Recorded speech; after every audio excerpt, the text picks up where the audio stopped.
నమస్కారం friends. So నేను పెట్టినటువంటి టైటిల్ ప్రకారం ఒక 5 టాపిక్స్ మాట్లాడదాము.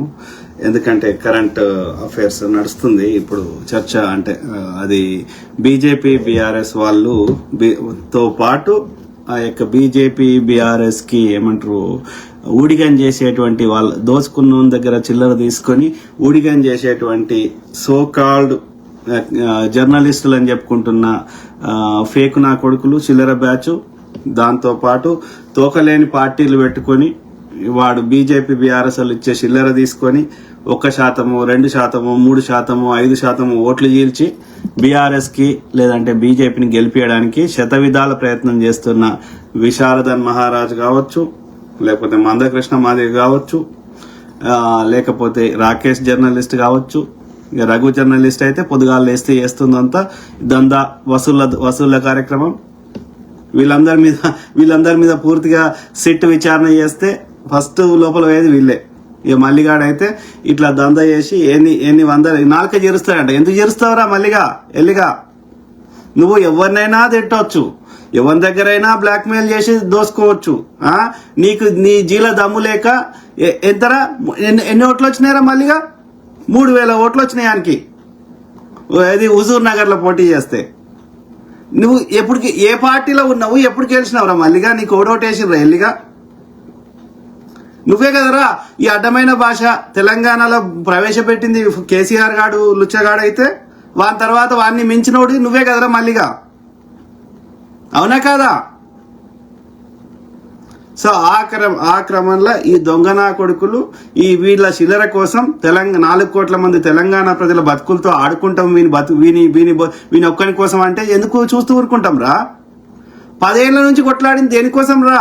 ఆ లుచ్చలండి కొడుకులు మంచిగా వేస్తలేరనే కదా బీజేపీ బీఆర్ఎస్ వాళ్ళు మొత్తం నాశనం చేసిరనే కదరా. ఇప్పటికి కూడా నేను ఓపెన్ ఛాలెంజ్ చేస్తున్నా మల్లిగా, విశారదన్ గా, మందకృష్ణగా, ఎవరినైనా ఏపీకి పోదాం, యూపీకి పోదాం, అస్సాంకి పోదాం, మణిపూర్కి పోదాం, నువ్వు ఏడికంటే తీసుకో, బీజేపీ పాలిత రాష్ట్రం తీసుకోవో, బీజేపీతో కుమ్మక్కైనటువంటి దోస్తీ చేసిన రాష్ట్రాలు తీసుకో, గతంలో బీఆర్ఎస్ తీసుకో. ఇప్పుడు తెలంగాణ 100 రెట్లు కాదురా, 1000 రెట్లు మంచిగుందిరా లంబడి కొడక. ఎప్పుడన్నా కాదురా అరే మల్లిగా, ఒక్క బీజేపీ పాలిత రాష్ట్రంలో సన్న బియ్యం ఇస్తున్నారా? పేదోడు ఏం కావాలరా? కూడు గూడు గుడ్డ. పేదోడికి గుడిసెలు ఉన్నవానికి వానికి ఇల్లు కట్టించింది కాంగ్రెసే, పేదోడికి భూమి పంచి పెట్టింది కాంగ్రెసే, పేదోడికి బడికి పంపించింది కాంగ్రెసే, పేదోడికి బస్సులు ఎక్కిస్తుంది కాంగ్రెసే, పేదోడికి నాటి నుంచి నేటి వరకు అన్ని టేక్ కేర్ చేస్తుంది, ఆరోగ్యశ్రీని ప్రవేశపెట్టింది కాంగ్రెసే. ఒక్క బీజేపీ పాలిత రాష్ట్రంలో చూపెట్టండి రా. కేసీఆర్ గారు పేదోని దగ్గర భూమి గుంజుకున్నాడు కానీ పేదోనికి ఎప్పుడు భూమి ఇచ్చిండ్రా? వాడు 3 ఎకరాలు ఇస్తా అన్నాడు, ఇంచు గుడియలే. వాడు 15 లక్షలు చేస్తా అన్నాడు, వేసిండారా?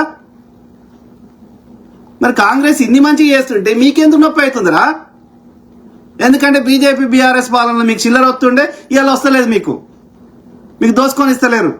అందుకే ఈ దోపిడీ ముండ కొడుకులు, ఈ చిల్లర బ్యాచ్, లేకపోతే ఆ యొక్క పెట్టుబడిదారులు అని చెప్పుకునే అడ్డదారుల ప్రజల యొక్క భూములు కానీ, భూమి లోపల ఉన్న ఖనిజాలు కానీ, యొక్క కాంట్రాక్టులు కానీ ఏదో రకంగా దోసుకునే, ప్రభుత్వం నుంచి దోసుకునే, ప్రజల దగ్గర నుంచి, భూముల నుంచి, లేక న్యాచురల్ రిసోర్స్, అదాని అంబానీ లాంటి గద్దలు.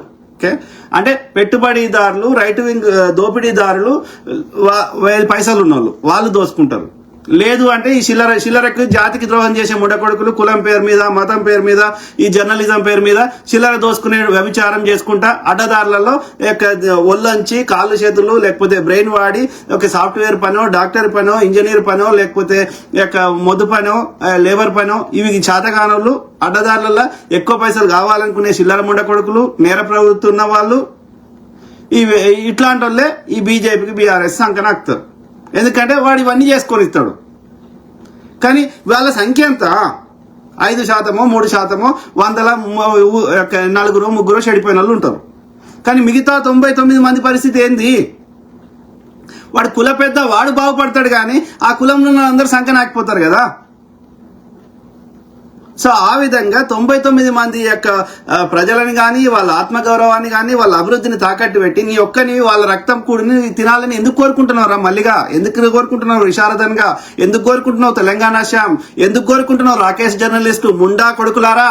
జర్నలిజం అంటే ఏందిరా? జర్నలిజం అంటే గ్రౌండ్లకు పోవాలి, ఆ ఊర్లో తిరగాలి, ఇరుపక్షాల వాళ్ళ యొక్క వర్షన్ చెప్పాలి, దాన్ని అయ్యో ఇది వాస్తవం జరిగిందని ప్రజల ముందు పెడితే ప్రజలు నిర్ణయిస్తారు ఎవరు తప్పు చేసిండని. లంచా కొడక జర్నలిస్ట్ అని చెప్పుకొని నీకు నచ్చింది నువ్వు షేర్ చేస్తే అది జర్నలిజం ఎందుకు అవుతుంది? బోసిడికే వాడు బీబీసీ తెలుగు జర్నలిజం అని పెట్టుకున్నారు. వాడు పోతున్నాడు, ఆడ పోయి ఈ రెడ్డి ఆయన ఏమన్నాడు, ఆయన యొక్క గణేష్ ఏమన్నాడు, వాళ్ళ అక్క ఏమన్నది, వాళ్ళ చెల్లి ఏమన్నది. ఎందుకంటే ఆడ వీడియో లేదు, పాపం తన్నిన వీడియో లేదు. కాబట్టి రెండు దిక్కుల వర్షన్ ఆడ చూపెట్టి ఇదమ్మా ఇది మాకు తెలిసిన కాడికి సమాచారం ఇది, మిగతాది మీరు తెలుసుకోండి, లేకపోతే పోలీసులు విచారణ చేయని అని ప్రజల ముందు వాస్తవాలు పెడుతున్నారు. ప్రజలు నిర్ణయిస్తారు అది వాళ్ళు మాట్లాడిన దాన్ని బట్టి ఎవరు తప్పు ఎవరు రైట్ అనేది. లాంచ కొడుకులు మీరు తులసి చందు తిట్టొద్దు అంటావు. మరి నువ్వు జర్నలిజం అంటే ఏందమ్మా? ఏదో పేపర్ ఎక్కడో వచ్చింది ఎవడో అన్నది నువ్వు చెప్పేస్తావా? దాన్ని జర్నలిజం అంటారా?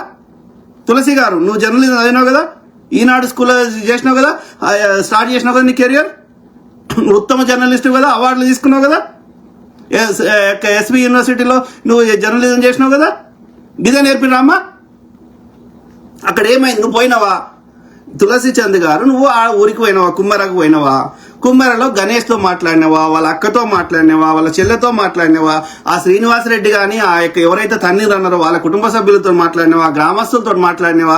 ఏం తెలుసుకున్నారా లంచ కొడుకులారా మీరు? తెలంగాణ షాంపు ఇన్ని దాకా జాబోతావు కదా, నువ్వు పోయినావా? ఇరుపక్షాలను అడిగినావా? ఏంది ఇది? వాడు ఎవడో బీఆర్ఎస్ లంచ కొడుకు దోసుకున్నది ఇస్తాడు, ఎందుకు ఇయ్యాడు?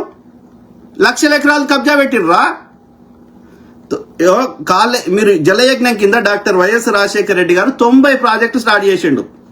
ఇదే పొన్నాల ఇవాళ బీఆర్ఎస్ పోయిండు కదా, అడుగు. ఇరిగేషన్ శాఖ మంత్రి ఉన్నాడు, ఎన్నోసార్లు వచ్చిండు ప్రెస్ కాన్ఫరెన్స్ కి, ఎన్నోసార్లు బీఆర్ఎస్ ను పొట్టు తిట్టిండు. అడగండి. ఇదే సవితా ఇంద్రారెడ్డి ఎన్నోసార్లు పొట్టు తిట్టింది, ఇవాళ మళ్ళీ అల్లకి పోయింది. ఇదే సునీత లక్ష్మారెడ్డి పొట్టు తిట్టింది, ఇప్పుడు అల్లకి పోయింది. ఒక ఎథిక్స్ లేవు, మోరల్స్ లేవు. జలయజ్ఞం కింద 90 ప్రాజెక్టు సిల్ట్ తీసేటి చిన్నవి పెద్దవి ప్రాణహిత అనే ప్రాజెక్టుని ఆ గోదావరి యొక్క ఉపనదిని మహారాష్ట్ర దాటి మన రాష్ట్ర తెలంగాణకి ఎంటర్ అయ్యాగానే అక్కడ ఏది డాక్టర్ బాబాసాహెబ్ అంబేద్కర్ గారి పేరు మీద అక్కడ మెయిన్ ఎక్కడైతే కట్టి 90% ఆఫ్ ద ప్రాజెక్టు అది గ్రావిటీ ద్వారా నీళ్లు వస్తాయి. ఒక్క శ్రీపాద ఎల్లంపల్లి దగ్గర ఎత్తిపోస్తుంది అని. కాబట్టి మనకి ఓన్లీ డిస్ట్రిబ్యూషన్ ఛానల్ కట్టుకుంటే అయిపోతుందని ఆ డిస్ట్రిబ్యూషన్ ఛానల్ ఆల్రెడీ కట్టడం జరిగింది. ఇదే పొన్నాల గారు అది ఓపెనింగ్ చేసారు. అది ఏది అక్కడ ఊరి పేరుండే, నేను ఆ ఊరికి నీళ్లు కూడా వచ్చినాయి. 10,000 కోట్లతోటి డిస్ట్రిబ్యూషన్ ఛానల్ కడితే మిగతా 99% అంతా గ్రావిటీ ద్వారా వచ్చేది. అట్లా అన్ని ప్రాజెక్టులు కలిపి 40,000 కోట్లతో స్టార్ట్ చేస్తే అది ఎస్టిమేషన్స్ పెరిగి 80,000 కోట్లకి అయింది. అన్ని ప్రాజెక్టులు 90 ప్రాజెక్టుల పేరు చెప్తున్నాను. అదే దేవాదుల, నెట్టెంపాడు, ఇవన్నీ ఇట్లా చిన్నవి పెద్దవి అన్ని కలిపి. ఈ లంచ కూడా కేసీఆర్ గారు డిజైన్ మార్చి వాడు మీదికెళ్ళి గ్రావిటీ ద్వారా వచ్చేది మార్చి కిందికి కాళేశ్వరం అని పెట్టి కిందికెళ్ళి మళ్ళీ ఎత్తుతారంట. అట్లా 1,10,000 కోట్లు చేసిండు. దాని మీద కాళేశ్వరం కార్పొరేషన్ అని పెట్టి దాని మీద స్పెషల్ గా అప్పులు తెచ్చి బడ్జెట్లకి వెళ్ళి రాకుండా చేసి దీనికి ఈ కాళేశ్వరం మీద నేను నీళ్లు అమ్ముతా, లేకపోతే ఎలక్ట్రిసిటీ ప్రొడక్షన్ చేస్తా, దీని ద్వారా వచ్చే పైసలు నేను బ్యాంకుకి కడతా అని ఆర్బీఐకి అప్రూవల్ లేకుండా అట్లా 3 లక్షల కోట్ల అప్పు తెచ్చాడు. ఏది సపరేట్ గా 5 కార్పొరేషన్లు పెట్టి, అందులో కాళేశ్వరం కార్పొరేషన్ ఒకటి. అట్లా 1,10,000 కోట్ల అప్పు తెస్తే దానికి వడ్డీ కట్టాలి కదా, అంతా కలిపి 1,50,000 కోట్లు అవుతుంది 10 ఏళ్లలో. ఎవడు కట్టాలి? ఎక్కడి నుంచి కట్టాలి? అంటే బిస్లరీ వాటర్ తెచ్చి నువ్వు పోస్తున్నట్టు అయిపోయింది. ఎందుకైంది? ఓన్లీ డిస్ట్రిబ్యూషన్ కట్టుకుంటే అయిపోయాయి కదా. ఎందుకు అవసరం ఏముంది? దోసుకోవాలంటే ఏం చేయాలి? ప్రభుత్వం నుంచి పైసలు ఇష్టం తీసుకోవడానికి ఉండదు కదా, ఏదో కారణం చెప్పి తీసుకోవాలి. ఈడ కరెంటు ప్రొడక్షన్ చేయకుండా ఆ ఛత్తీస్గఢ్ లో అక్కడ కొనుక్కొని వచ్చి యూనిట్ కి 5 రూపాయలు కమిషన్ తీసుకున్నారు. లిక్కర్ దాని మీద కవిత అయితే అందరికి బయటపడ్డది కదా. ఇక అట్లా వీళ్ళు లిక్కర్ కంపెనీల దగ్గర తీసుకున్నారు. ఎక్కడ వాడు దోసుకుంది? ఎక్కడ? ఆ దోసుకున్నది ఇలా వీడు కాంగ్రెస్ వాడు ఉంటే ఏడ వీంది కక్కిపిస్తాడో, ఏడ వీళ్ళని జైల్లో పెడతాడో, అదంతా మళ్ళీ ప్రజలకు వచ్చినట్టు చేస్తాడో. ఆల్రెడీ మెజారిటీ వేరే దేశాలకు పంపించేసుకున్నారు, సింగపూర్లకి, అమెరికాకి, ఇంకో దేశాలకి. అది వేరే దేశంకి పోయింది తీసుకురాలేము. ఏడ ఇంకేం చేస్తారో, ఈ భూములు మళ్ళీ గుంజుకుంటారో అని భయపడి ఇక కాంగ్రెస్ మీద ఎడ్డం దొడ్డం ఇక దుష్ప్రచారం చేస్తున్నారు ఈ చిల్లర యూట్యూబర్లతోటి పైసలు వీళ్ళకి చిల్లర ఇచ్చి.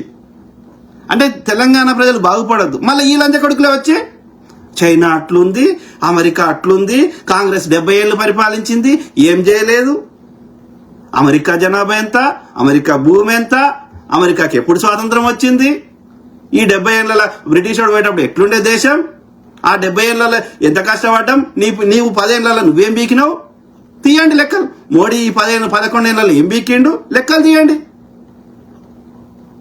కదా. ఎక్కడి నుంచి స్టార్ట్ చేసినాం అది కూడా ఇంపార్టెంట్ కదా. మరి ఆ విధంగా చేయడానికి ప్రయత్నం చేస్తే ఎందుకు అడ్డుపడుతున్నారు లంచ కొడుకులు? 10 ఏళ్ళు నీవే ఉన్నావు కదా, 10 ఏళ్ళలో నువ్వు చేయని వీడు చేస్తుంటే వాడి ప్రజలైతే 5 ఏళ్ళు మ్యాండేట్ ఇచ్చారు కదా, వచ్చి ఆపుకోవాలి కదా, 5 ఏళ్ళ దాకా ఎన్నికలు వచ్చినప్పుడు వరుకోవచ్చు కదా. అంటే మంచిగా చేయొద్దా? ఇవాళ తెలంగాణ పబ్లిక్ స్కూల్స్ అని ఇంటిగ్రేటెడ్ స్కూల్స్ కట్టొద్దా? నువ్వు కట్టంగా మేము ఆపినామా? కేజీ టు పీజీ అన్నావు, అట్లాంటి కట్టంగా మేము ఆపినామా? నువ్వు మంచిగా చేస్తా అంటే మేము ఆపినాంరా, అటు వల్లే కదా. నువ్వే మూసి రివర్ ఫ్రంట్ కడితే మేము సహకరించేటోళ్ళం కదా, వద్దని అడ్డం అడగకపోదాం కదా. ఎథిక్స్, మోరల్స్ ఏడగా వచ్చినారా? తెలంగాణ ప్రజల మీద 1% అన్న ప్రేమ ఉండాలి కదరా, ఎంత దోసుకున్నా కానీ. నువ్వు మంచిగా చేస్తే కాంగ్రెస్ వానికి ఎందుకు ఓటేస్ట్ వాళ్ళరా కేసీఆర్ గా? 2014లో కాంగ్రెస్ కానీ, టీడీపీకి కానీ, ఇతర పార్టీ కమ్యూనిస్ట్ పార్టీ కానీ, ఇంకో పార్టీలకు వస్తే అందరినీ తీసుకున్నావు. మళ్ళా 2019లో ఎన్నికలు ఉంటే 18లో 6 నెలల ముందు పోయినావు. మళ్ళా అడ్డదారును వారికి ఉత్తమ్ రెడ్డినో, బట్టి రెడ్డినో, ఇంకో రెడ్డినో వాళ్ళని నువ్వు మేనేజ్ చేసుకొని అట్లా అది మోసం చేసి గెలిచినావు. ఆ గెలిచినాక వానికి 20 మంది 30 మంది వస్తే మళ్ళీ తీసుకున్నావు కదా 2019లో. మరి ఇప్పుడు అదే సీన్ రివర్స్ అయితే ఇలా కాంగ్రెస్ చెడ్డది, మా ఎమ్మెల్యేలను తీసుకుంటుంది అంటావు. మరి నువ్వు చెప్పిన పాట నీకు అప్ప చెప్తే ఎందుకు నొప్పి అవుతుంది? అంటే నువ్వు ఏం చేసినా కరెక్ట్, కానీ పక్కోడు నీ పాట నీకు అప్ప చెప్తే తప్పు అవుతున్నా. అది వాళ్ళు వస్తే మేమేం చేయమంటామండి అన్నారు. ఇప్పుడు కూడా అంతే కదా, వాళ్ళు వస్తే మేమేం చేయమంటాం? మీ ఊరు నుంచి మా ఊరు ఎంత దూరమో, మా ఊరు నుంచి మీ ఊరు అంత దూరం. నీకు ఇచ్చిన నొప్పి అయినప్పుడు నాకు ఇచ్చిన నొప్పి అవుతుంది అన్న ఇంగిత జ్ఞానం, ఎథిక్స్ ఎందుకు లేదురా ఈ బీఆర్ఎస్ లంచ కొడుకులకి అని నేను అడుగుతున్నా. అరే కేటీఆర్ లుచ్చ నా కొడుకు, ఆ గుట్ట కనబడితే చూడు, గుట్టను తీసుకోవతా, ఆడిది కనబడితే చూడు, దాన్ని తీసుకోవతా, ఆడోడో పెళ్ళమ్మోడు ముచ్చట పెట్టుకుంటే అది దాని అత్తకి చెప్తా, మామకి చెప్తా, లేకపోతే బ్లాక్ మెయిల్ చేస్తా, ఇవన్నీ లంచ కొడుకు మీరు కదరా చేసింది. నేరస్తులది పోలీసు వాళ్ళు ఇంటే ఎవరిని నొప్పి అయితే లేదు. ఆడు పెళ్ళాము, మగుడు, ప్రియుడు, ఉంచుకున్నోడు వాడు కూడా ముచ్చట పెట్టుకుంటే నీకెందుకురా? నువ్వు ఎంతమందితో తిరుగుతున్నావు? నీ పెళ్ళాంకి నువ్వు చేసేటి అన్ని లంగ కథలన్నీ ఆమె ముందర పెడితే నీ వీడియోలతో సహా. మరి నీ పిల్లని కూడా అట్లా చేస్తా అంటే ఎథిక్స్, మోరల్స్ ఉండాలిరా. నువ్వు మనిషి ఇప్పుడు చదువుకుంటే సరిపోదు కదా, ఇంగ్లీష్ వస్తే సరిపోదు కదా, విలువలు అనేవి ఉండాలి కదరా. నువ్వు వేరే వాడిని విలువల గురించి మాట్లాడినప్పుడు నువ్వు పాటించాలి కదా. లంజా కొడుకులు తిట్టొద్దంట, ముద్దుగా చెప్పాలంట. ముద్దు పనులు చేయి, ముద్దుగా చెప్తారు. నేను ఎప్పుడన్నా ఒక్కసారన్నా భగవాన్ రమణ మహర్షి ఆయన చెప్పింది తప్ప రైటా అది ఏదైనా ఉండదు, కానీ ఆయన ఒక్క మాట అన్న, పల్లెత్తు మాట అన్న నేను ఎప్పుడన్నా అన్ననా? ఈవెన్ స్వామి వివేకానందని ఒక పల్లెత్తు మాట అన్ననా? దేవుని పేరు చెప్పి రాజకీయాలు చేసి ప్రజల సొమ్ము దోసుకుంటా, ప్రజల్ని అందభక్తులు పెడతా అంటే వాడి గరికపాటి కానీ, చాగంటి కానీ, ఇంకో లుచ్చనాకుడికి కానీ, వేణుస్వామి కానీ, లౌడనాకుడికి కానీ బరాబర్ తిడతాం. చిన్నజీఆర్ గాడు కానీ కులాల కుంపటి పెడతా, దేవుని పేరు చెప్పి దోసుకుంటా అంటే తిడతాం. వాడు నిజంగా స్పిరిచువల్ గా సీకర్ ఉండి ఒక ప్రజలకు ఎలాంటి నష్టం చేయకుండా వాళ్ళకి ఆధ్యాత్మికంగా వాళ్ళకి కరెక్ట్ అనిపించింది చెప్పుకుంటే ఎవరేమంటలేరు. మూఢనమ్మకాలు స్ప్రెడ్ చేయకుండా ప్రజలకు నష్టం చేయనంత వరకు మేము ఎవరినేమంటలేము. అర్థమైందా? కానీ ప్రజల యొక్క అమాయకత్వాన్ని, ప్రజలకు ఉన్నటువంటి నిరక్షరాస్యతని, పేదరికాన్ని ఆసరాగా తీసుకొని ప్రజల లోపల తప్పు ప్రచారం చేస్తా, దుష్ప్రచారం చేస్తా, ప్రజల్ని ఎల్లకాలం అడుక్కదినట్టే ఉంచుతా అంటే ఎందుకు కూరుకుంటాం? ప్రజలకు వాస్తవాలు చెప్తాము. ఓకే, ఏది మంచి వాళ్ళకి గౌరవం ఇస్తాం, మంచిగా మాట్లాడతాం. దొంగలకి, లుచ్చలకి, లంజలకి వాళ్ళ భాషలోనే చెప్తాం. మేము నోరే చెప్తున్నాం, మేము లంచతనం చేస్తలేము, మేము దోసుకుంటలేము, మేము ఏం చేస్తున్నాం, నోరు ఒకటే. నువ్వు చేసేది లంచతనం చేసినప్పుడు లంచ అంటే నీకు ఎందుకు కోపం వస్తుందిరా? నీ కాళ్ళు ఉన్నాయి, చేతులు ఉన్నాయి, కాళ్ళతో పని చేసుకో, చేతులతో పని చేసుకో, లేకపోతే బ్రెయిన్ తోటి పని చేసుకో, డాక్టర్గా, ఇంజనీర్గా, ఎయిర్ హోస్టెస్గా, ఇంకోటిగా. ఎవరు ఎందుకు అమ్ముకుంటారు లంచముండా? ఆడ మగ ఇష్టంతో వాళ్ళిద్దరు చేసుకునేది ఒక కార్యక్రమం. అది దానికి పైసలతో దాన్ని అమ్ముకుంటారా? అది సుఖపడేది, భావప్రాప్తి చెందేది, ఎంజాయ్ చేసేదాన్ని అమ్ముకుంటారా? అది ఒక ఎమోషన్తో కూడుకునేదాన్ని అమ్ముకుంటారా? కొన్ని అమ్ముకోవద్దు. మరి అమ్ముకుంటే తింటారా? ఎందుకు అమ్ముకుంటుంది? అది దానికి కష్టపడేది లేదు. కష్టపడకుండా ఎక్కువ పైసలు కావాలి, ఎడికలు వస్తాయి. ఇల్లీగల్ పని చేస్తూ వస్తాయి, లంచతనం చేస్తూ వస్తాయి, డ్రగ్స్ అమ్మితే వస్తాయి, ఇంకోటి చేస్తూ వస్తాయి. దానివల్ల ప్రజలకు ఎంత నష్టం అవుతుంది? మానవ సంబంధాలు ఎన్ని పోతున్నాయి, ఎన్ని కుటుంబాలు రోడ్డు మీద పడుతున్నాయి. అంటే వాళ్ళ శవాల మీద నువ్వు పాలాలు ఏరుకుంటావా? బరాబర్ తిడతాం. సో ఆ క్రమంలో ఇక్కడ మీరు బీబీసీ తెలుగు న్యూస్ ఛానల్లో వాళ్ళు గ్రౌండ్ రిపోర్ట్ చెప్పారు. నేను మొత్తం చూపెట్టా, ఎందుకంటే మీరు చూడవచ్చు. కాకపోతే జస్ట్ అవగాహన కోసం, అంటే ఇట్లా ఎట్లా చేస్తారు ఈ లంగముడ కొడుకులు అని చెప్పడానికి నేను కొంచెం చూపెడతా.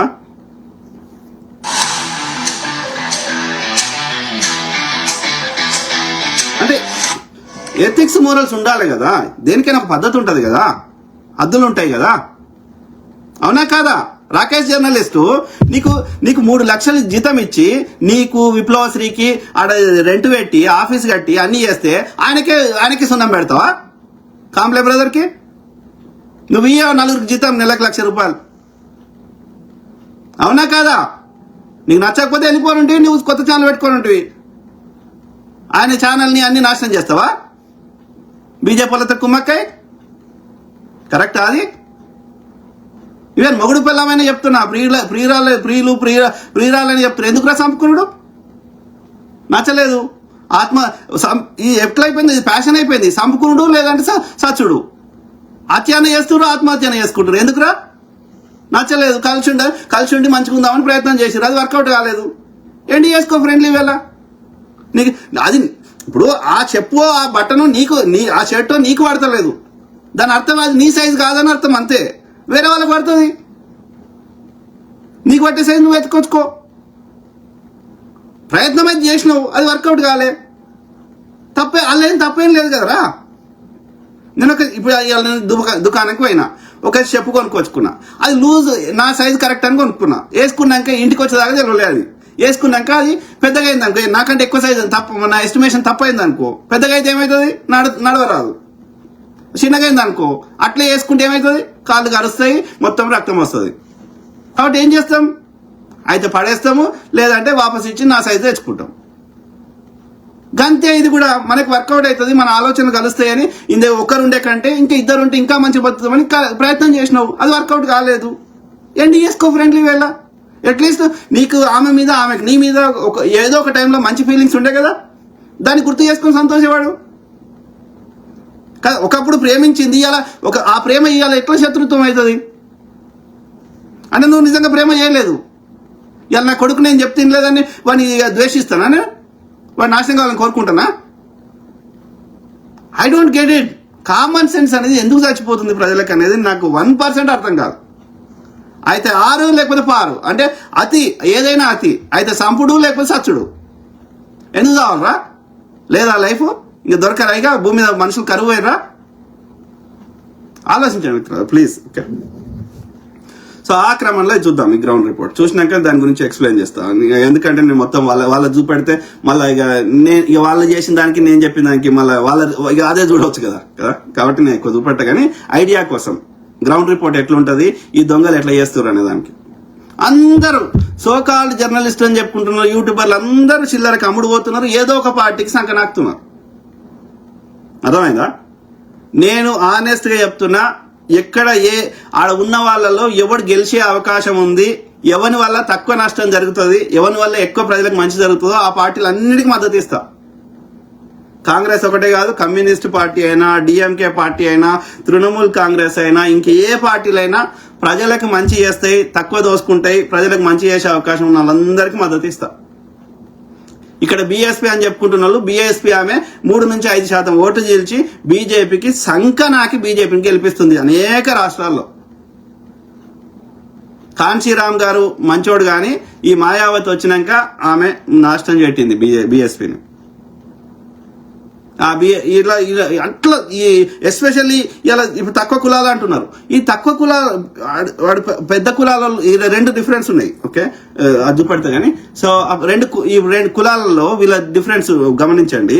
ఇప్పుడు అగ్రకులం అనుకుంటున్నాడేమో వాడు పెద్ద లెవెల్లో దోసుకుంటున్నాడు, లేకపోతే పెద్ద లెవెల్లో వ్యాపారం చేస్తున్నాడు. వాడు దోసుకున్న దానికెళ్ళి వాడు సంపాదించిన దానికెళ్ళి కొంత వాడు ధైర్యంగా ఖర్చు పెడుతున్నాడు. ఒక బహిరంగ సభ పెట్టాలంటే 2 నుంచి 3 కోట్లు అవుతాయి. వాడు అప్పు చేస్తాడా, వాడికి ఉన్న ఎకరం అమ్ముకుంటాడా, లేకపోతే వాడు వ్యాపారంలో సంపాదించింది చేస్తాడా, 7 కాలం చేస్తాడు. వాడు 2 కోట్లు 3 కోట్లు ఖర్చు పెడతాడు. ఎన్నికలు వస్తే వాడు 10 కోట్లైనా ఖర్చు పెడుతున్నాడు. సో వాడు మంచికి చెడుకి ఆదుకుంటున్నాడు. వాడు ప్రజలకి అందుబాటులో ఉంటున్నాడు. ఎవడన్నా ఫోన్ చేస్తే ఎత్తుతున్నాడు. సో అట్లాంటి వాడు ధైర్యం చేసి ఖర్చు పెడుతున్నాడు. వాడు గెలుస్తున్నాడు. గెలిచినాక 4 సంపాదిస్తున్నాడు, మళ్ళీ ఖర్చు పెడుతున్నాడు. ఈడు కుల నాయకుడు అని చెప్పుకునే ఈ చెత్తలాంటి కొడుకులు అందరూ వాని దగ్గర చిల్లర తీసుకుంటారు, వీని దగ్గర చిల్లర తీసుకుంటారు. వీనికో సిద్ధాంతం ఉండదు, వీనికో ఉండదు. ప్రజలు ఫోన్ చేస్తే ఎత్తారు, ఒక పట్టించుకోరు, అందుబాటులో ఉండరు. ఒక మంచికి చెడుకి ఏది ఉండదు. ఎన్నికల ముందు వచ్చి నాది నీ కులమే, నీది నా కులమే, నేను బీసీ, నేను ఎస్సీ, నేను మాదిగోని, నేను మాలోని, నేను షాలోని, సాకలోని అని చెప్పుకుంటారు. అయితే ఏంది నేను పద్మశాలి. అయితే వాడు షాలోడు వచ్చి నాకు ఓటే రాజంటే ఎత్తనా? నాకు నువ్వు నాతో ఎట్లా ప్రవర్తించినావు, నాకు ఎప్పుడు అందుబాటులో ఉన్నావు, నా మంచి చెడు ఎప్పుడు పట్టించుకున్నావు, నా ఊరు సమస్యలు నీకేం తెలుసు, ఇవన్నీ నేను ఆలోచిస్తా కదా. నా కులం అయితే ఓటేస్తారా? నా కులం పేరు చెప్పుకొని నువ్వు ఎదగాలనుకుంటే నేను ఎందుకు సహకరిస్తా నీకు? అదే జరుగుతుంది. ఇప్పుడు ఏ ఎన్నికైనా మల్లిగాడి ఎంత వరకున్నా, ఎంత బీసీ అన్నా ఇంకోడన్నా ఎందుకు వస్తలేడు, విశాలానికి ఎందుకు ఓట్లు పడతలేవు? నువ్వు ప్రజల సమస్యలు ఎడబట్టించుకున్నావు, ప్రజలకు ఎప్పుడు అందుబాటులో ఉన్నావు, ఎప్పుడు నీ జేబులకి ₹1 తీసి ఖర్చు పెట్టినావు? నువ్వు ఆన్ దగ్గర వీని దగ్గర చిల్లర అడుక్కుంటే నువ్వు నీ కులం పేరు చెప్పి నువ్వేది కావాలనుకుంటే నీకెందుకు ఓటేస్తారా ప్రజలు? నువ్వే అడుక్కుంటుంటే నువ్వు ఇచ్చే స్థాయిలో ఉండకుండా నువ్వు తీసుకునే స్థాయిలో నీకెందుకు ఓటేస్తారా? కులం పేరు చెప్తే ఓటేస్తారా? ఎవ్వడేడు.